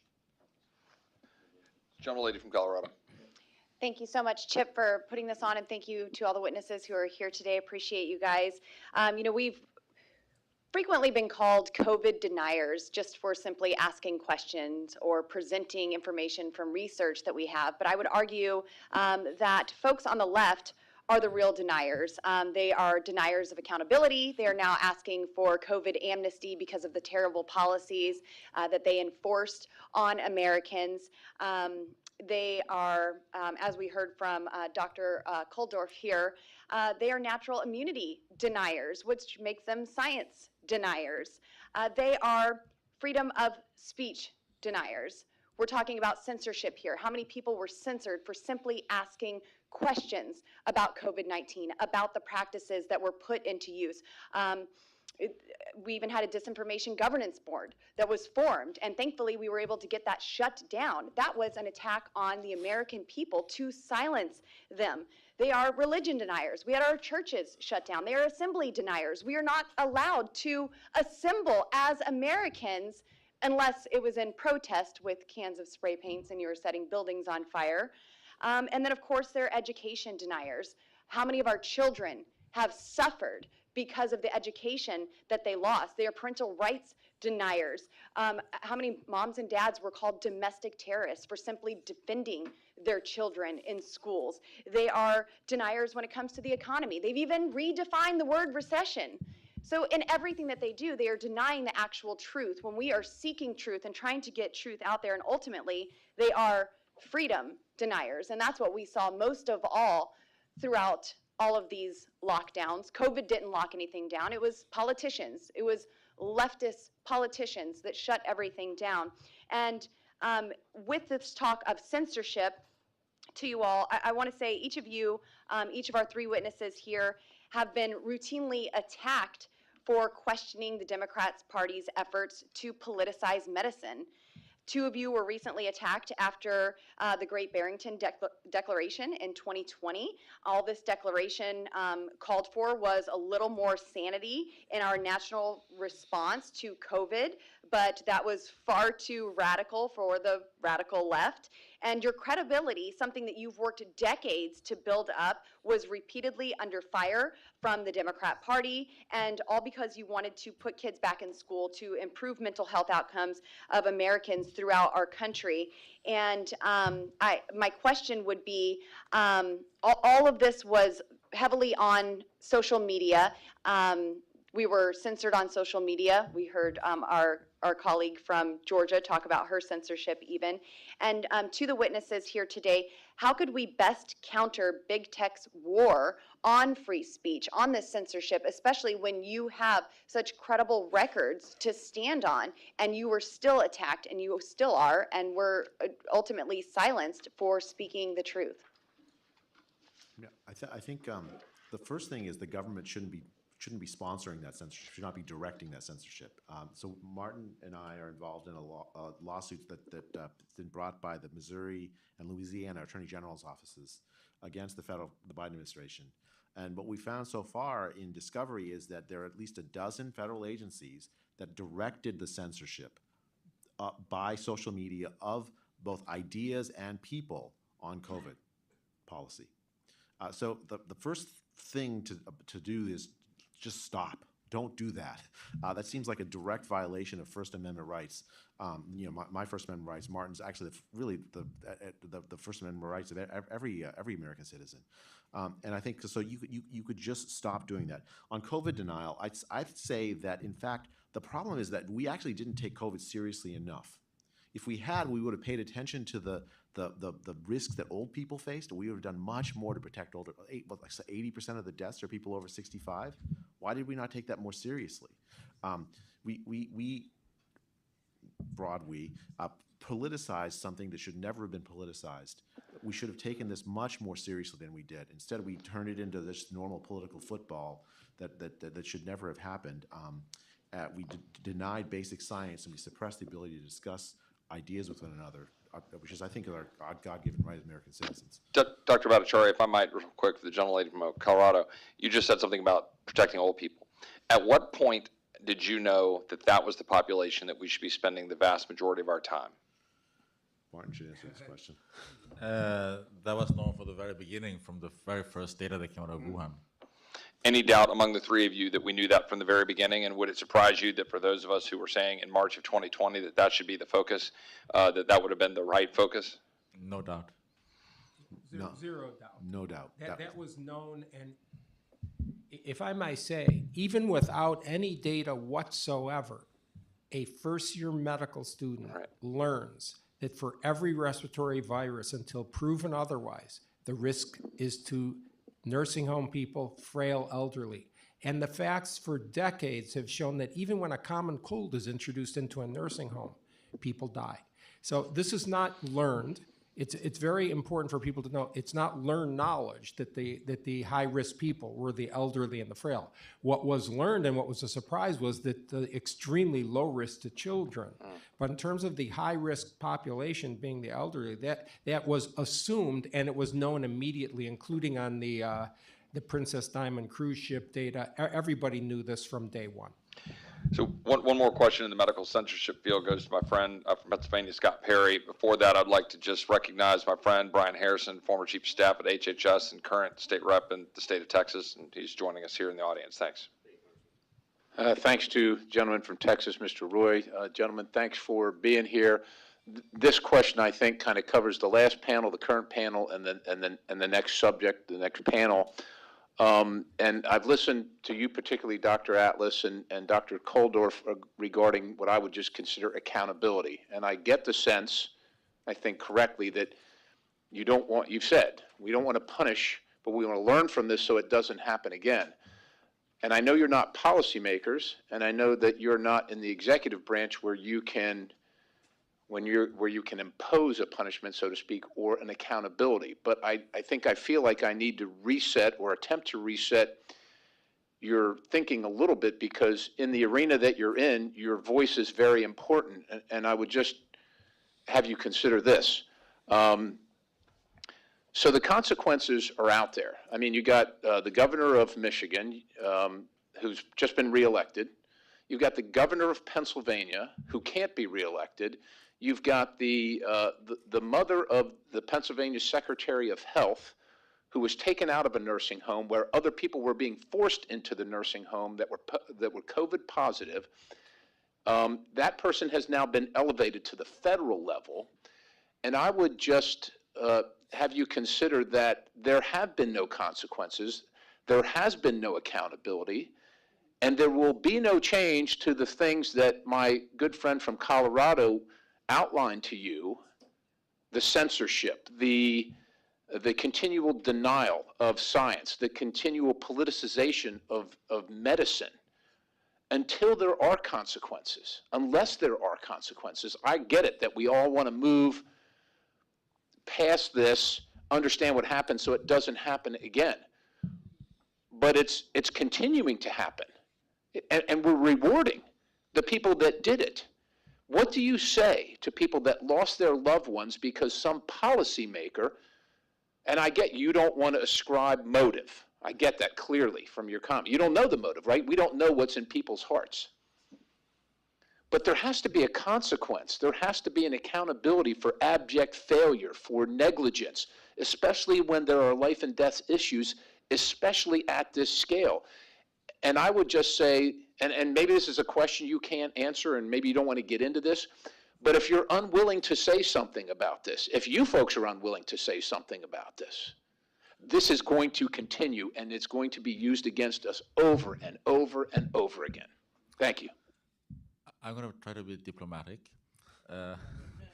With the question of national immunity is absolutely stunning that existed in the scientific community. That because if by requiring people who have had COVID to mandate their vaccines, university presidents and hospital directors are questioning or denying national immunity. The director of CDC in Lancet questioned whether there was national immunity after COVID. To me, that is, I don't understand how we can have people at the lead of CDC, of universities and hospitals, who questions national immunity. That would be like having a university president or the head of a physics department or the head of NASA say that, question whether the earth is round or flat. So how can we have people in the medical field, in the public health field, questioning whether national immunity exists? The evidence is there since 2,500 years, but the evidence is also there specifically for COVID, and it's been there since 2020 in terms of national immunity, and since 2021 in terms of national immunity being stronger than vaccine-induced immunity. Yeah, I would like to answer your question somewhat directly. And I'm not a politician, so I don't really care what people think of me when I say this. There were two things that stunned me in this pandemic. Number one was this incredible power of the government to shut down everything, to tell people they can't mingle with their own parents, to shut down schools, to shut down businesses. But the bigger surprise was the acquiescence of the American people. And that ties into the answer to your question.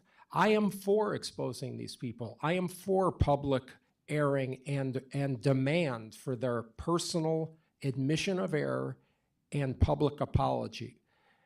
But if we have an electorate who elects these officials, there were 4 or 5 governors who ordered their nursing home infected patients back into the nursing home. And by the way, there was an alternative. Governor DeSantis had separate nursing homes for SARS-positive tested patients. You have to have a brain and a spine.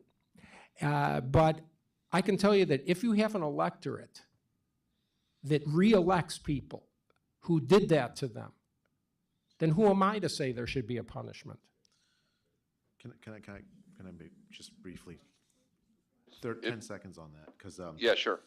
I think the electorate has been misinformed because of censorship and many other issues about COVID science, about COVID policy, and I think that I don't blame the electorate, because they're not generally not scientists. They don't pay attention to the evidence. It's the federal public health bureaucracy that failed this, that caused this. What should the consequence be? I mean, I think people who are put in positions of great authority and then either abuse that authority or make great mistakes resulting in great damage, they should lose their reputation and they should lose their leadership. That's the just thing to happen to them, in my opinion.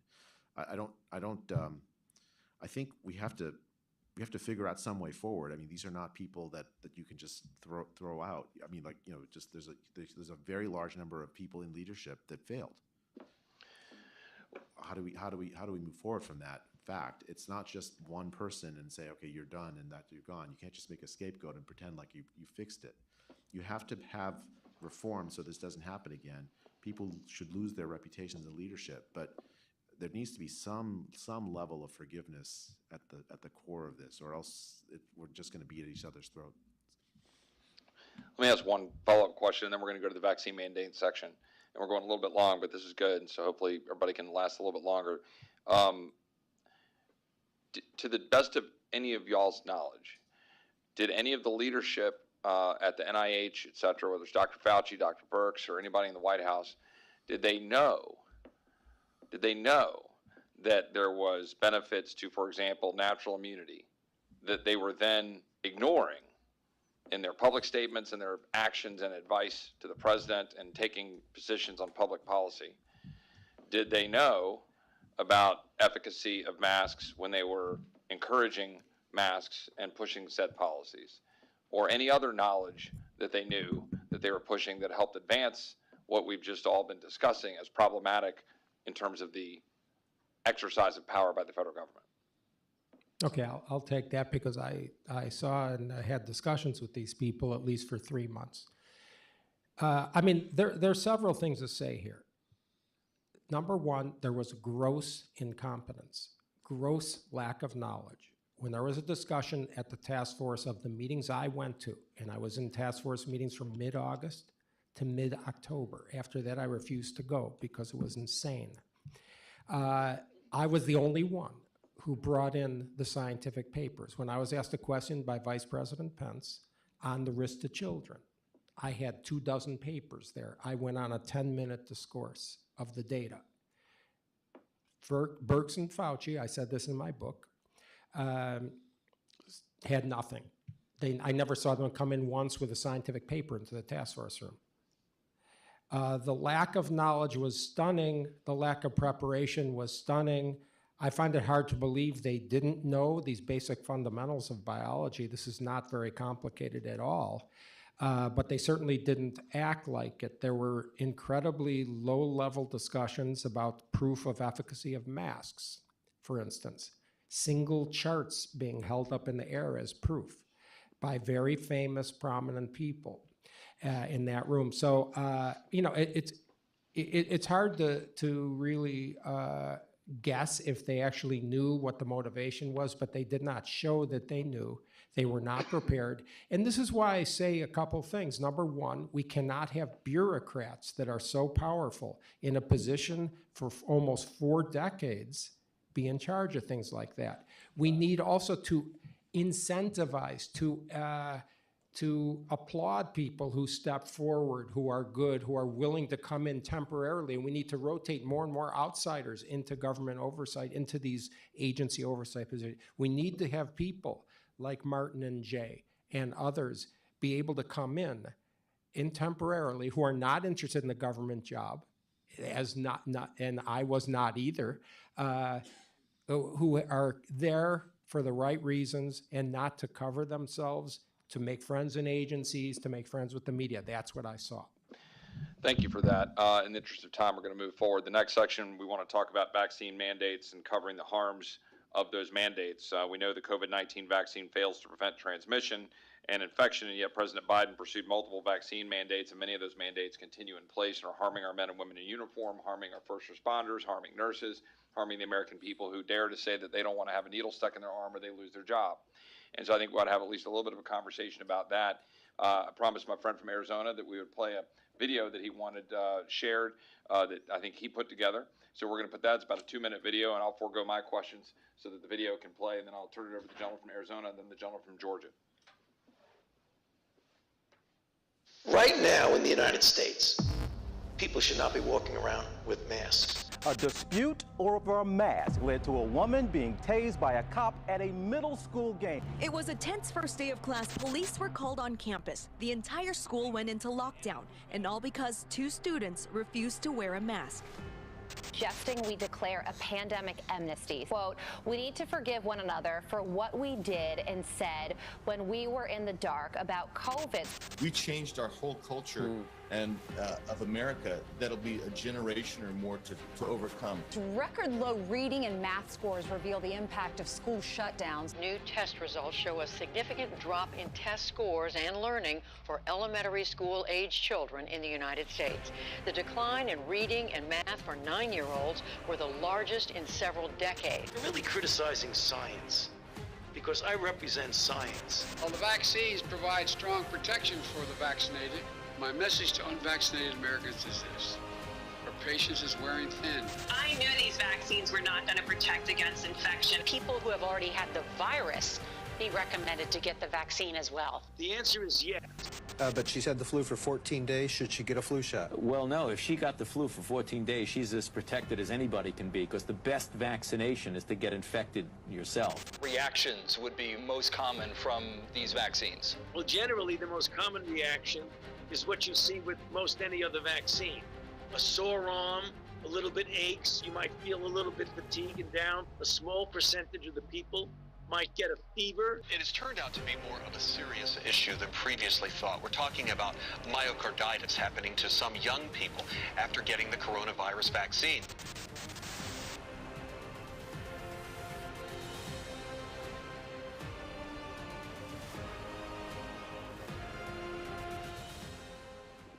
From Arizona. I thank the gentleman, and I thank again all of you for being here today. We saw in the video Dr. Birx admitting that we knew that the vaccine would not prevent transmission, right? And I'm wondering, with this with the reports on the VAERS system, the damage that seems to far exceed the normal reporting for a normal vaccine. How did this happen that in an emergency situation we got such bad information, and now we are still seeing individuals forced to get vaccines, while at the same time they're saying let's just forget it, let's forgive and forget about it and move along, while they're still enforcing this? I guess my question is, how did this happen? And then how can you provide forgiveness and move along while you're still being imposed upon against your rights? And I'll ask each of you that. All right, I'll start. Number one, I think it's a false assumption to believe Dr. Birx's statement on that she knew the vaccines weren't going to stop transmission. She was lying. They don't stop transmission, so it's pretty easy to say. I don't know if she's lying. I'm not sure the veracity of the statement, so I think it's sort of an irrelevant statement. You're right. There are these completely irrational pseudoscience-based mandates, particularly on university campuses. I mean, this is a disgrace. By the way, the United States was an outlier of our peer nations in closing schools in the fall of 2020. Almost every peer nation opened schools. They knew the data. The studies were there. It was a lie to claim that we didn't know if schools were safe to open or not. The universities have completely lacked an ethical way of operation by requiring young, healthy students to get vaccinated, boosted, tested, and isolated on a positive test. This is still going on, as you rightfully put, in hundreds of our universities across campus. And, you know, I agree. We cannot just walk away. As I said in my long-winded opening remarks, you know, that there is no time for, quote, amnesty. First of all, amnesty, I don't even understand the concept here. There is a very important, there are three reasons why we cannot have just forgive and forget, let's move on here, nothing to see. The first reason is American people must know the facts. We live in an ethical society.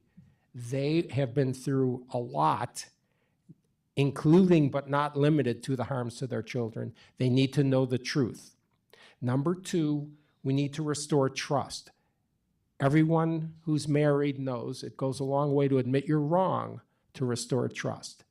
And it's very important that we have a public admission, because we must have trust regained in these institutions, or we can't function in what's supposed to be an objective and very diverse, large society. And then the third reason is the accountability issue, because, not for punishment in my view, but because we can never let these people go unaccountable or they will do it again. There is no question in my mind that if there is, I agree with Representative Perry, if there is no accountability, this will happen again.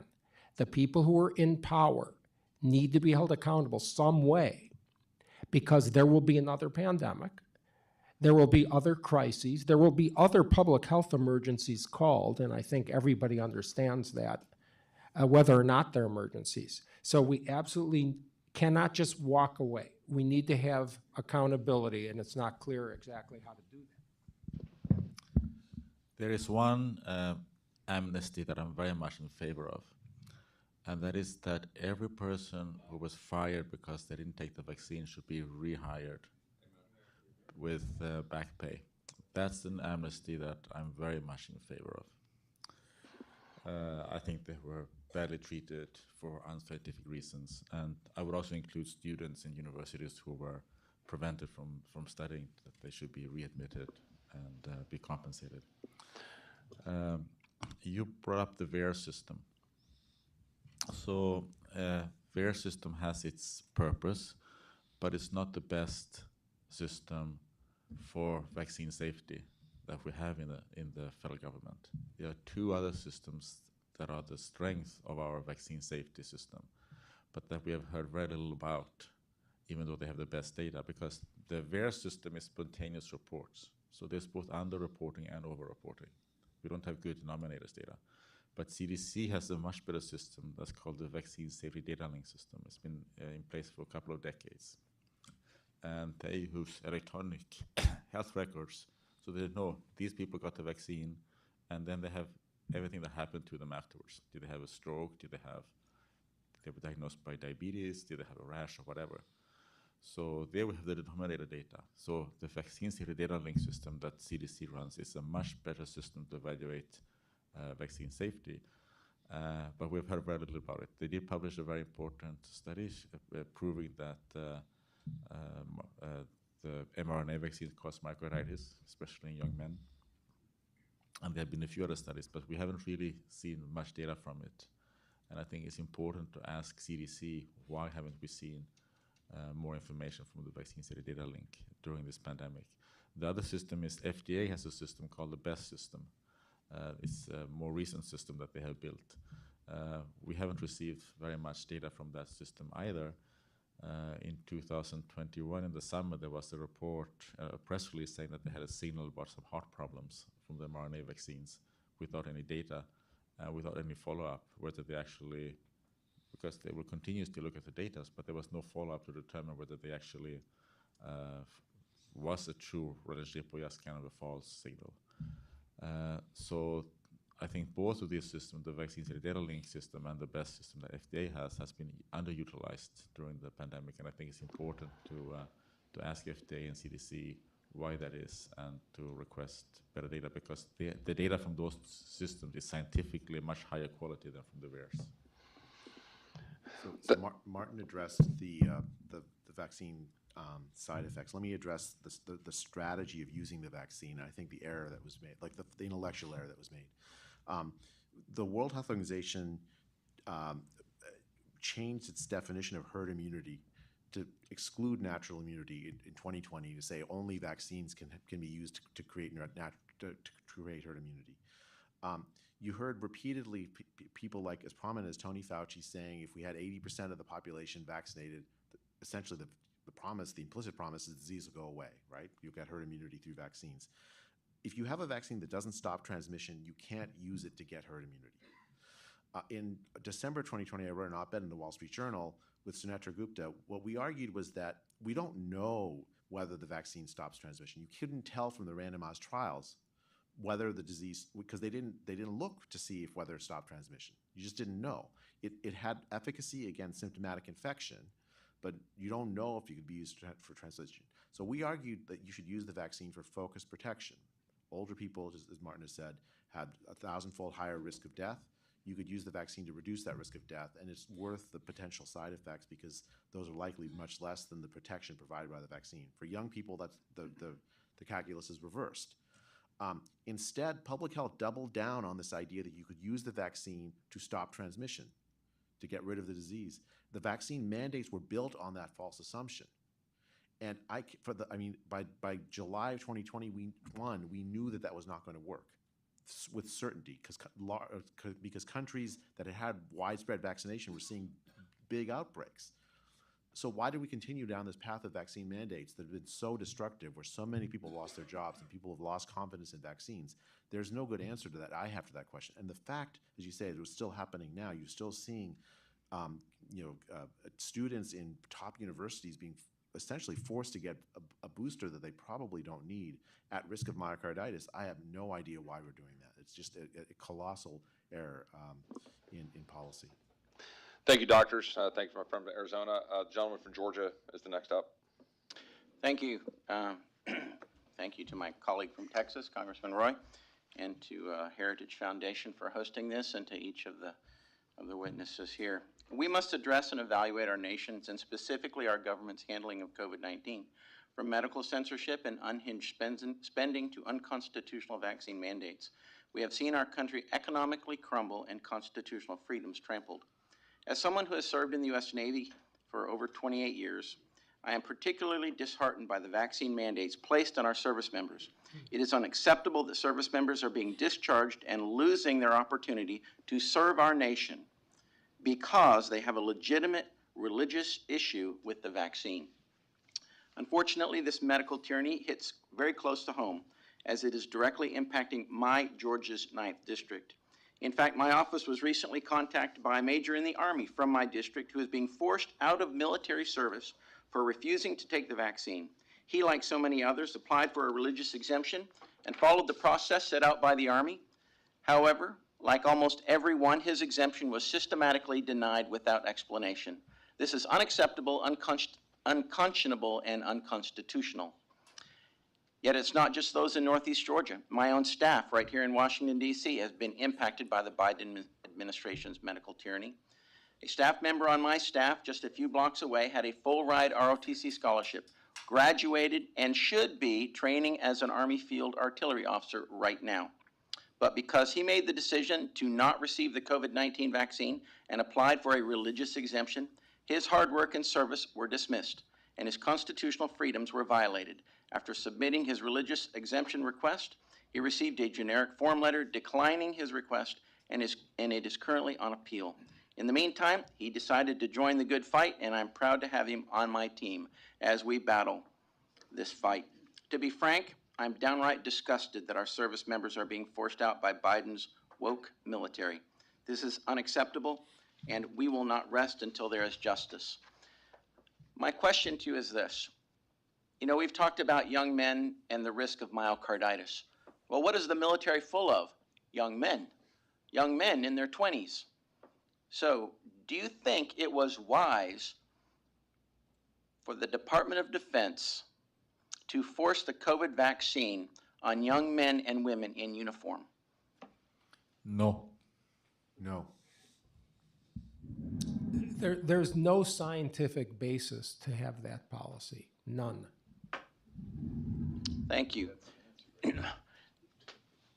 I think the decision by the Department of Defense is having an incredible negative effect on the strength of our military. You are seeing a decline in new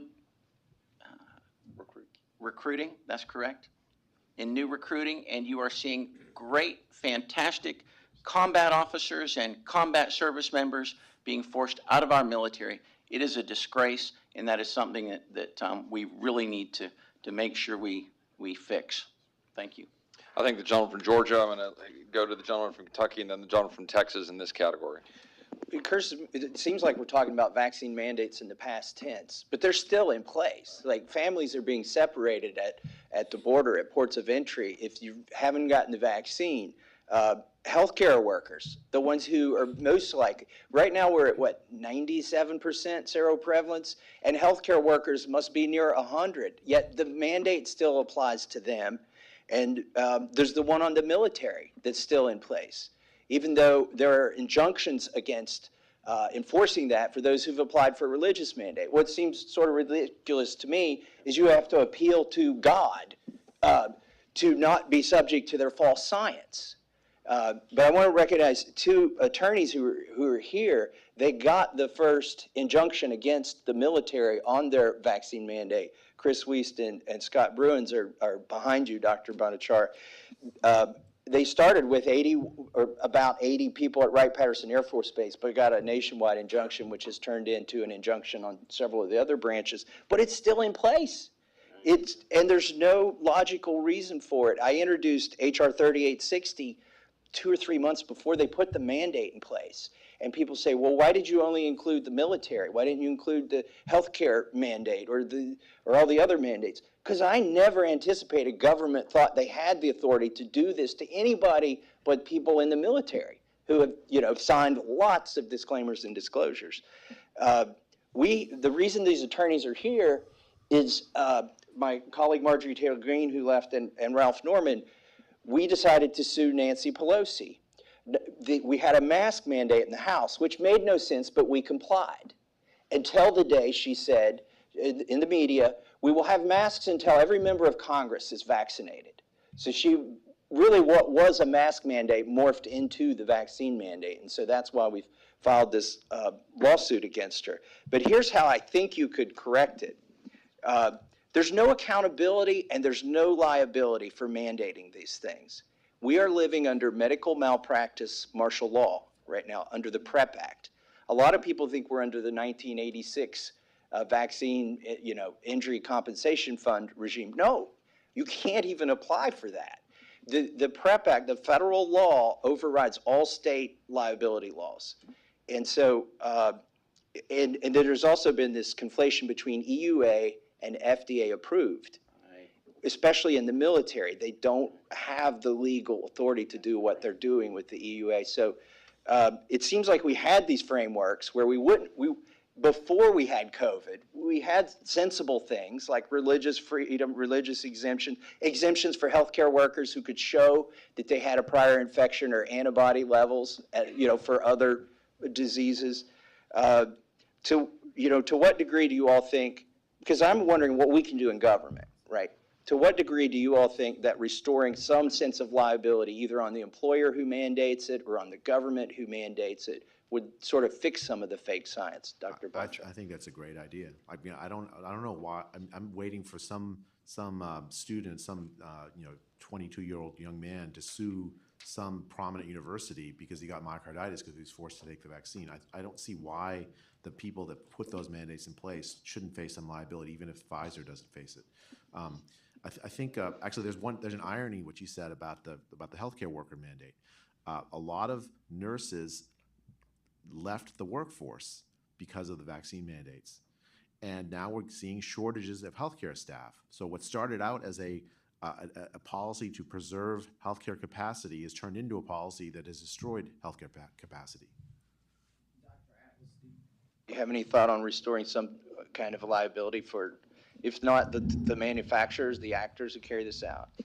Well, I guess I would have, I don't know anything about law, but I guess I would have thought that the temporary, there was a reason to sort of limit liability temporarily. I'm just speaking from common sense when you have a healthcare emergency.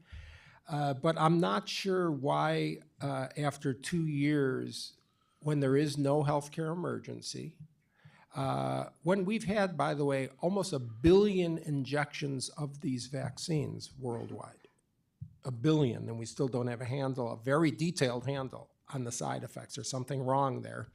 But I'm not sure why that permanent lack of liability somehow is persisting. And it is counter to the public good. And since the laws are supposed to be for the public good, they sort of don't make sense to me.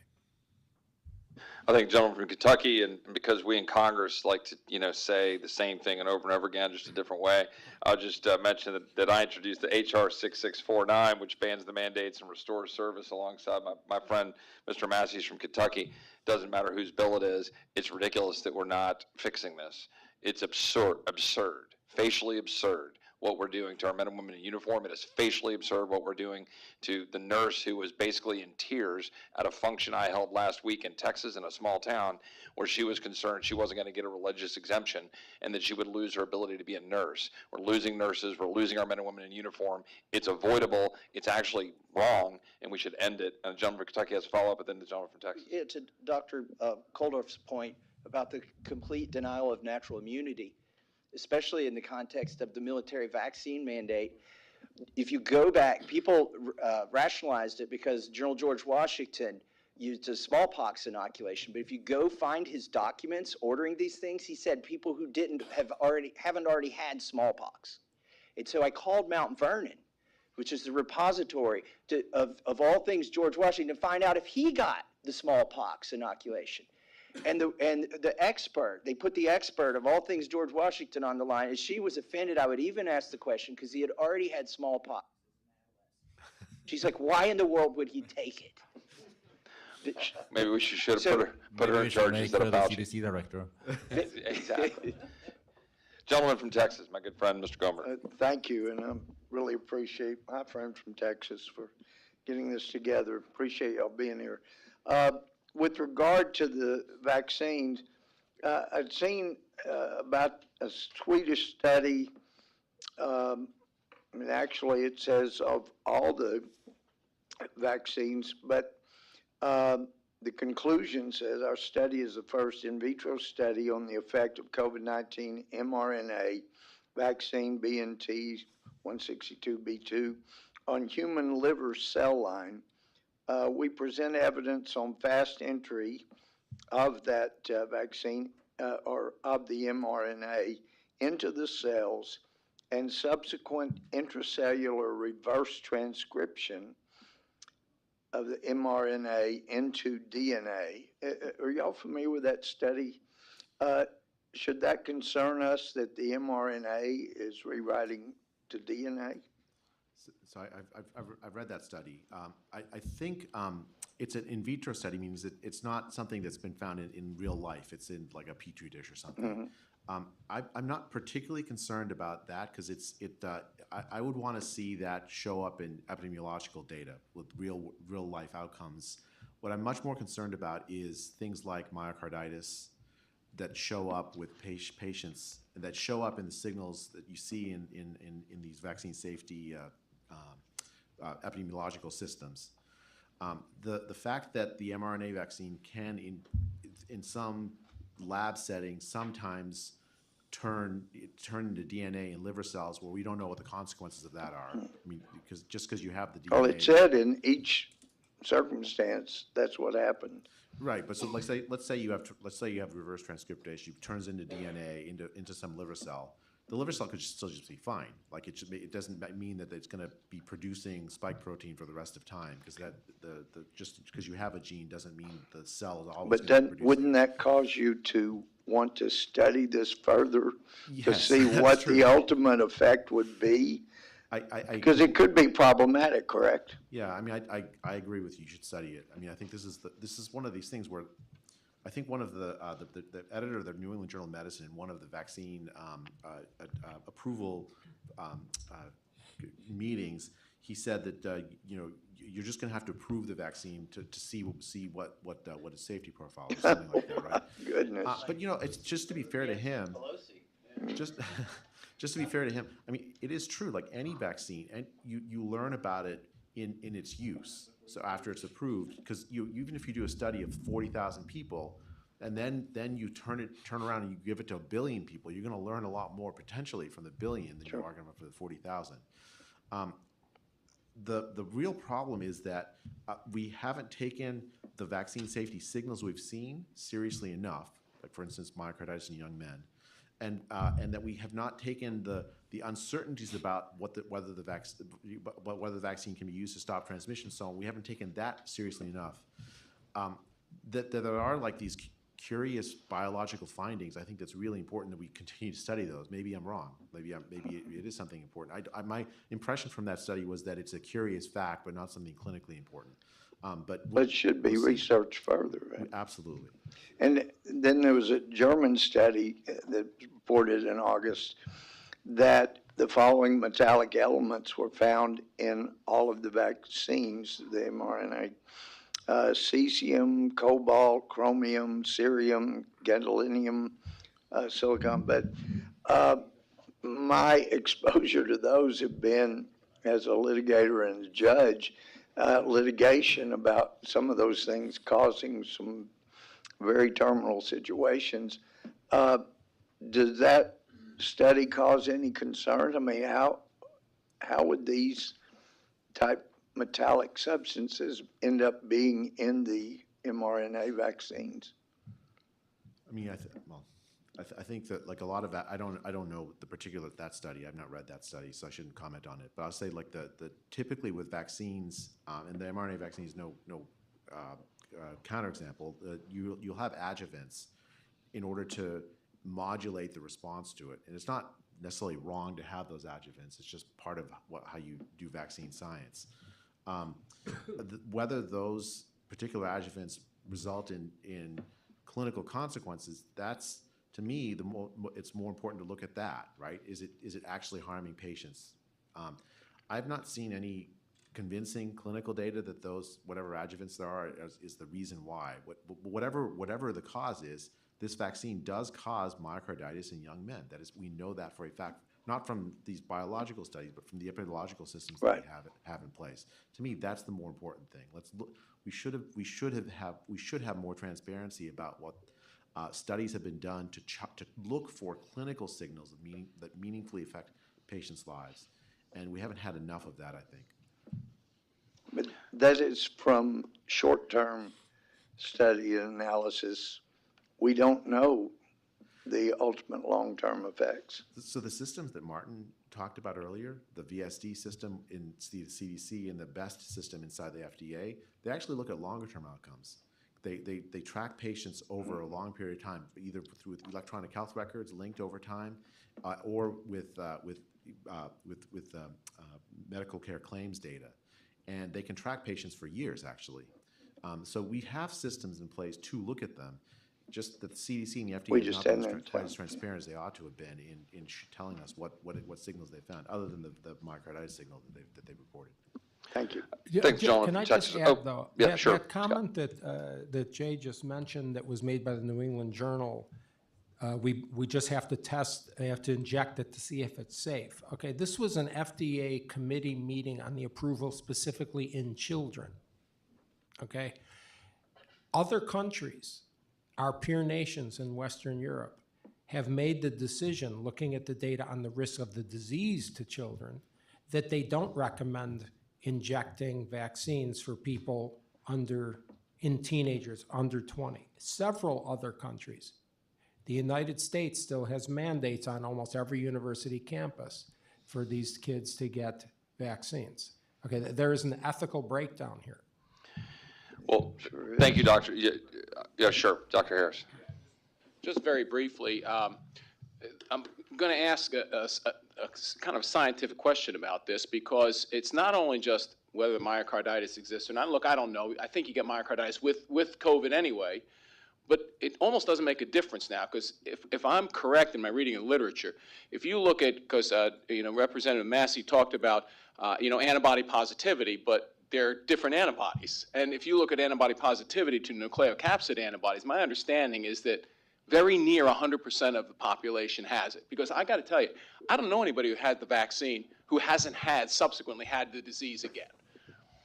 And I'm talking about symptomatic disease, because we know there's a lot of asymptomatic disease. So my first question is, and maybe Dr. Atlas, what's your reading of the antibody positivity showing that you have actually had the disease, whether you've been vaccinated or not? Is it near what should approach herd immunity? I'm going to let Jay answer, because he's done a big seropositivity Oh, good. Okay. study. I mean, I did a study early in the pandemic in April, but now I completely agree with you. It's near 100%. Okay, so if you take that one step further and you look at the concept of the original antigenic sin, you really don't want low-risk populations to get the vaccine. I mean, you want low-risk populations, I'll tell you, to achieve herd immunity through the natural disease, because there's evidence that the protection is better, and if you need to have boosting of that protection, it's probably not as good if you've had the very limited antibody response and perhaps T-cell response to only one part of the spike protein. So you actually might be doing harm to low-risk populations by exposing them to a vaccine before you have the natural disease, although as you suggest now, almost everybody has the natural disease. So this policy was poorly thought out, because in the days before everybody has had exposure, you actually could be causing harm to people in low risk. Is my analysis wrong in that? I mean, that's definitely a theory that I've heard. I don't know for certain that's true, but I will say this, that even if you don't believe that theory, the conclusion is still right. The net balance of harms versus benefits to low-risk populations, low risk in terms of COVID mortality risk, it doesn't clearly favor the vaccine, right?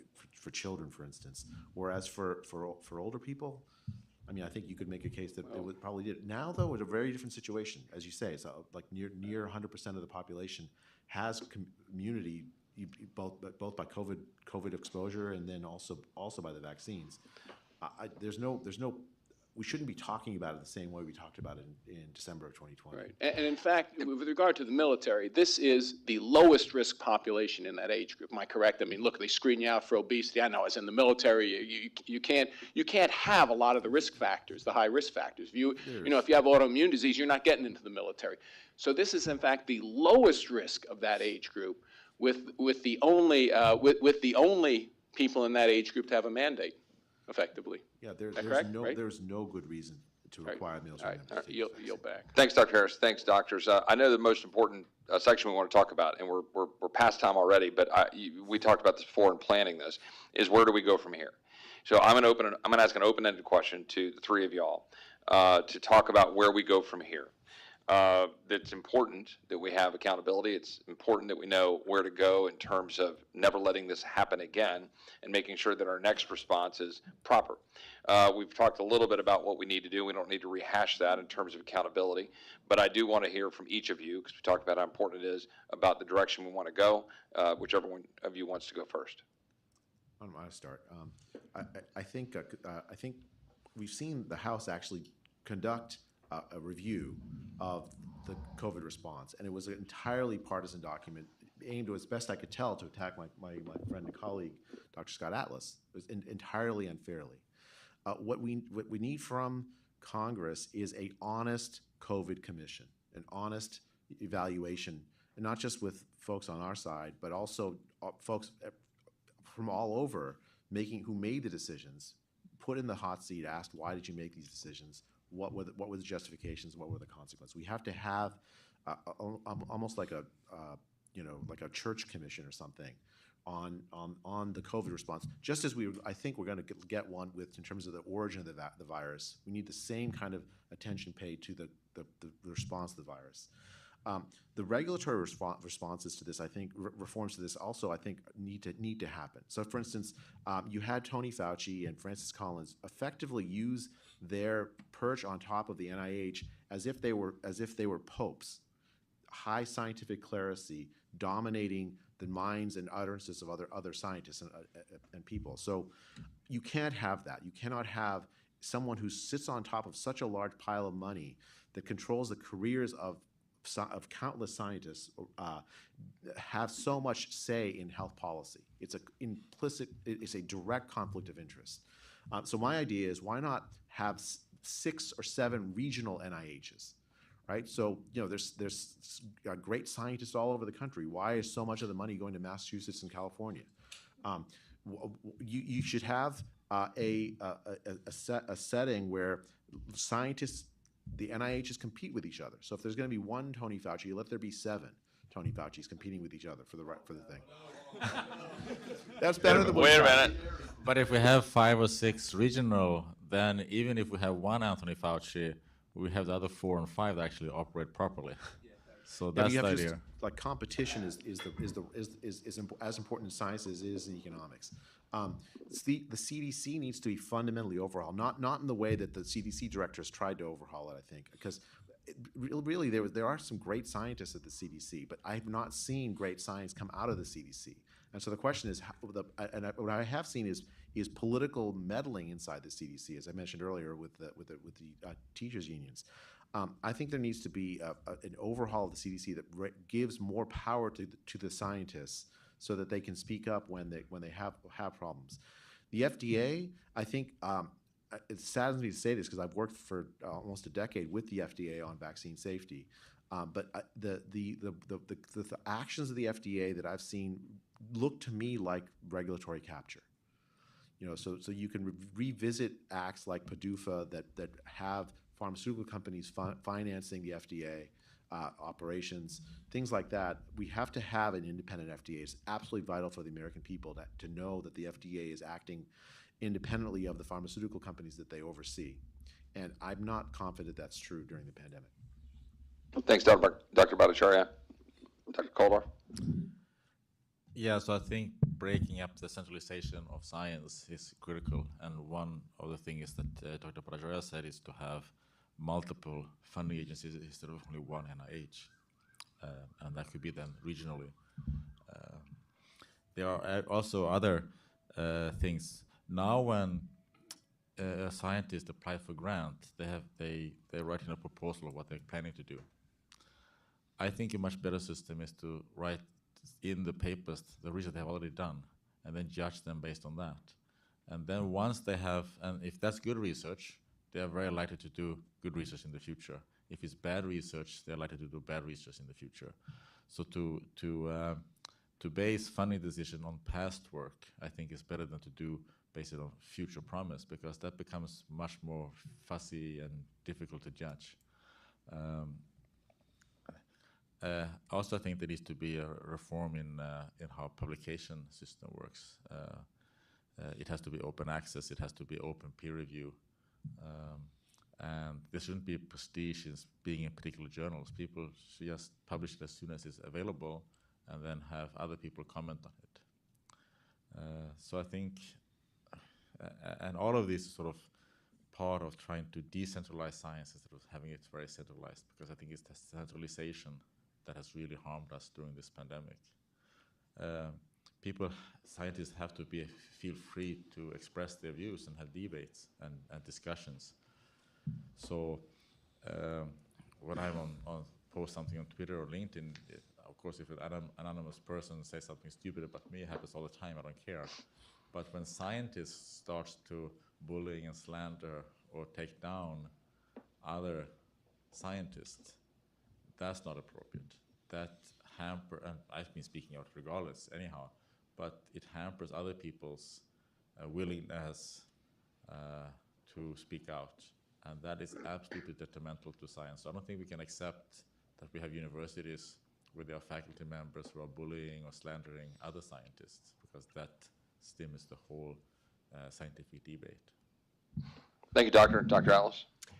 Yeah, I will echo some of these comments and add some others. I think we really need to eliminate career bureaucrats from heading our science and government agencies like that, but also the people below the top level. We need to have, if you want to say term limits on these ones, we need to have more introduction of outsiders whose careers do not depend upon their government position.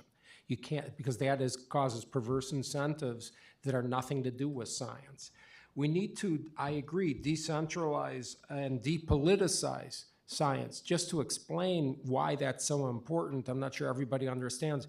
Every single academic scientist's career depends upon getting essentially NIH grants. You can't have a career and advance your career. All of us have had NIH grants. If you don't have NIH grants on your CV, you can't get promoted in a university science department. And so you're not going to see a lot of assistant professors, entry-level professors, start criticizing the heads of the NIH. I mean, that's career suicide, or at least they're sensitive to that. So we need to, I agree, decentralize the research funding. By the way, the same people who are in charge of the funding are in charge of the scientific journals. And they're also in charge of the whole university departments often. So it's a cartel of people who not only control the careers and the funding, they also determine what is useful to fund. And so regular scientists at universities, they often see, okay, what is the area to fund research? And then they do their research in that area, even if they don't want to necessarily, because they need the NIH grant to get their career going. So there's a very complex way science is structured that controls research, and that is why we all believe that it needs to be decentralized. We need to tie the hundreds of millions of dollars per year that universities and university medical centers receive in taxpayer money to assuring the public that they're using that for ethical studies. I find it questionable to do a clinical trial for an emergency experimental drug like these vaccines in infants and toddlers, yet they are done in university campuses. I think we should think that through here, and we need to also tie that hundreds of millions of dollars in funding to assuring the public that the free exchange of ideas is visible and encouraged and not thwarted, because the free exchange of ideas is necessary to derive scientific truths. Without it, we are finished as an objective society. And then we need our university leaders to be accountable. There are more than 60 university presidents in private schools alone, more than 60, who earn over $1 million a year. Yet almost all of them, if not all, were complete cowards in ensuring freedom of speech. Not only that, but they also mandated vaccines. You know, the CDC, as a digression, in October of 2020 had on their website, quote, "It is illegal and unethical to require testing of students." We advanced very quickly beyond required testing to injecting experimental drugs. And by the way, that's been removed from the CDC webpage. And then lastly, I want to say this. In the end, we need individuals. We need good people to step forward. We need to embolden other people. I think one of the things that we have all done, if we've done anything, is to take some heat so that other people could step forward. Most people actually are reasonable, ethical people in the United States of America, but they're afraid. And and I understand why they're afraid, believe me, but we need to do whatever we can to ensure that the freedom of speech, the free exchange of ideas, is not going to be met with intimidation, bullying, death threats that we have all had, because most people are not going to respond and volunteer. And I think the future of this society depends on good people stepping up. Thank you, Dr. Atlas. Any of my colleagues, Mr. Massie, Mr. Biggs, Dr. Harris, Mr. Goldberg? Yeah, Dr. Kulldorff, I take it by your comments, you're not in favor of what was done to Galileo.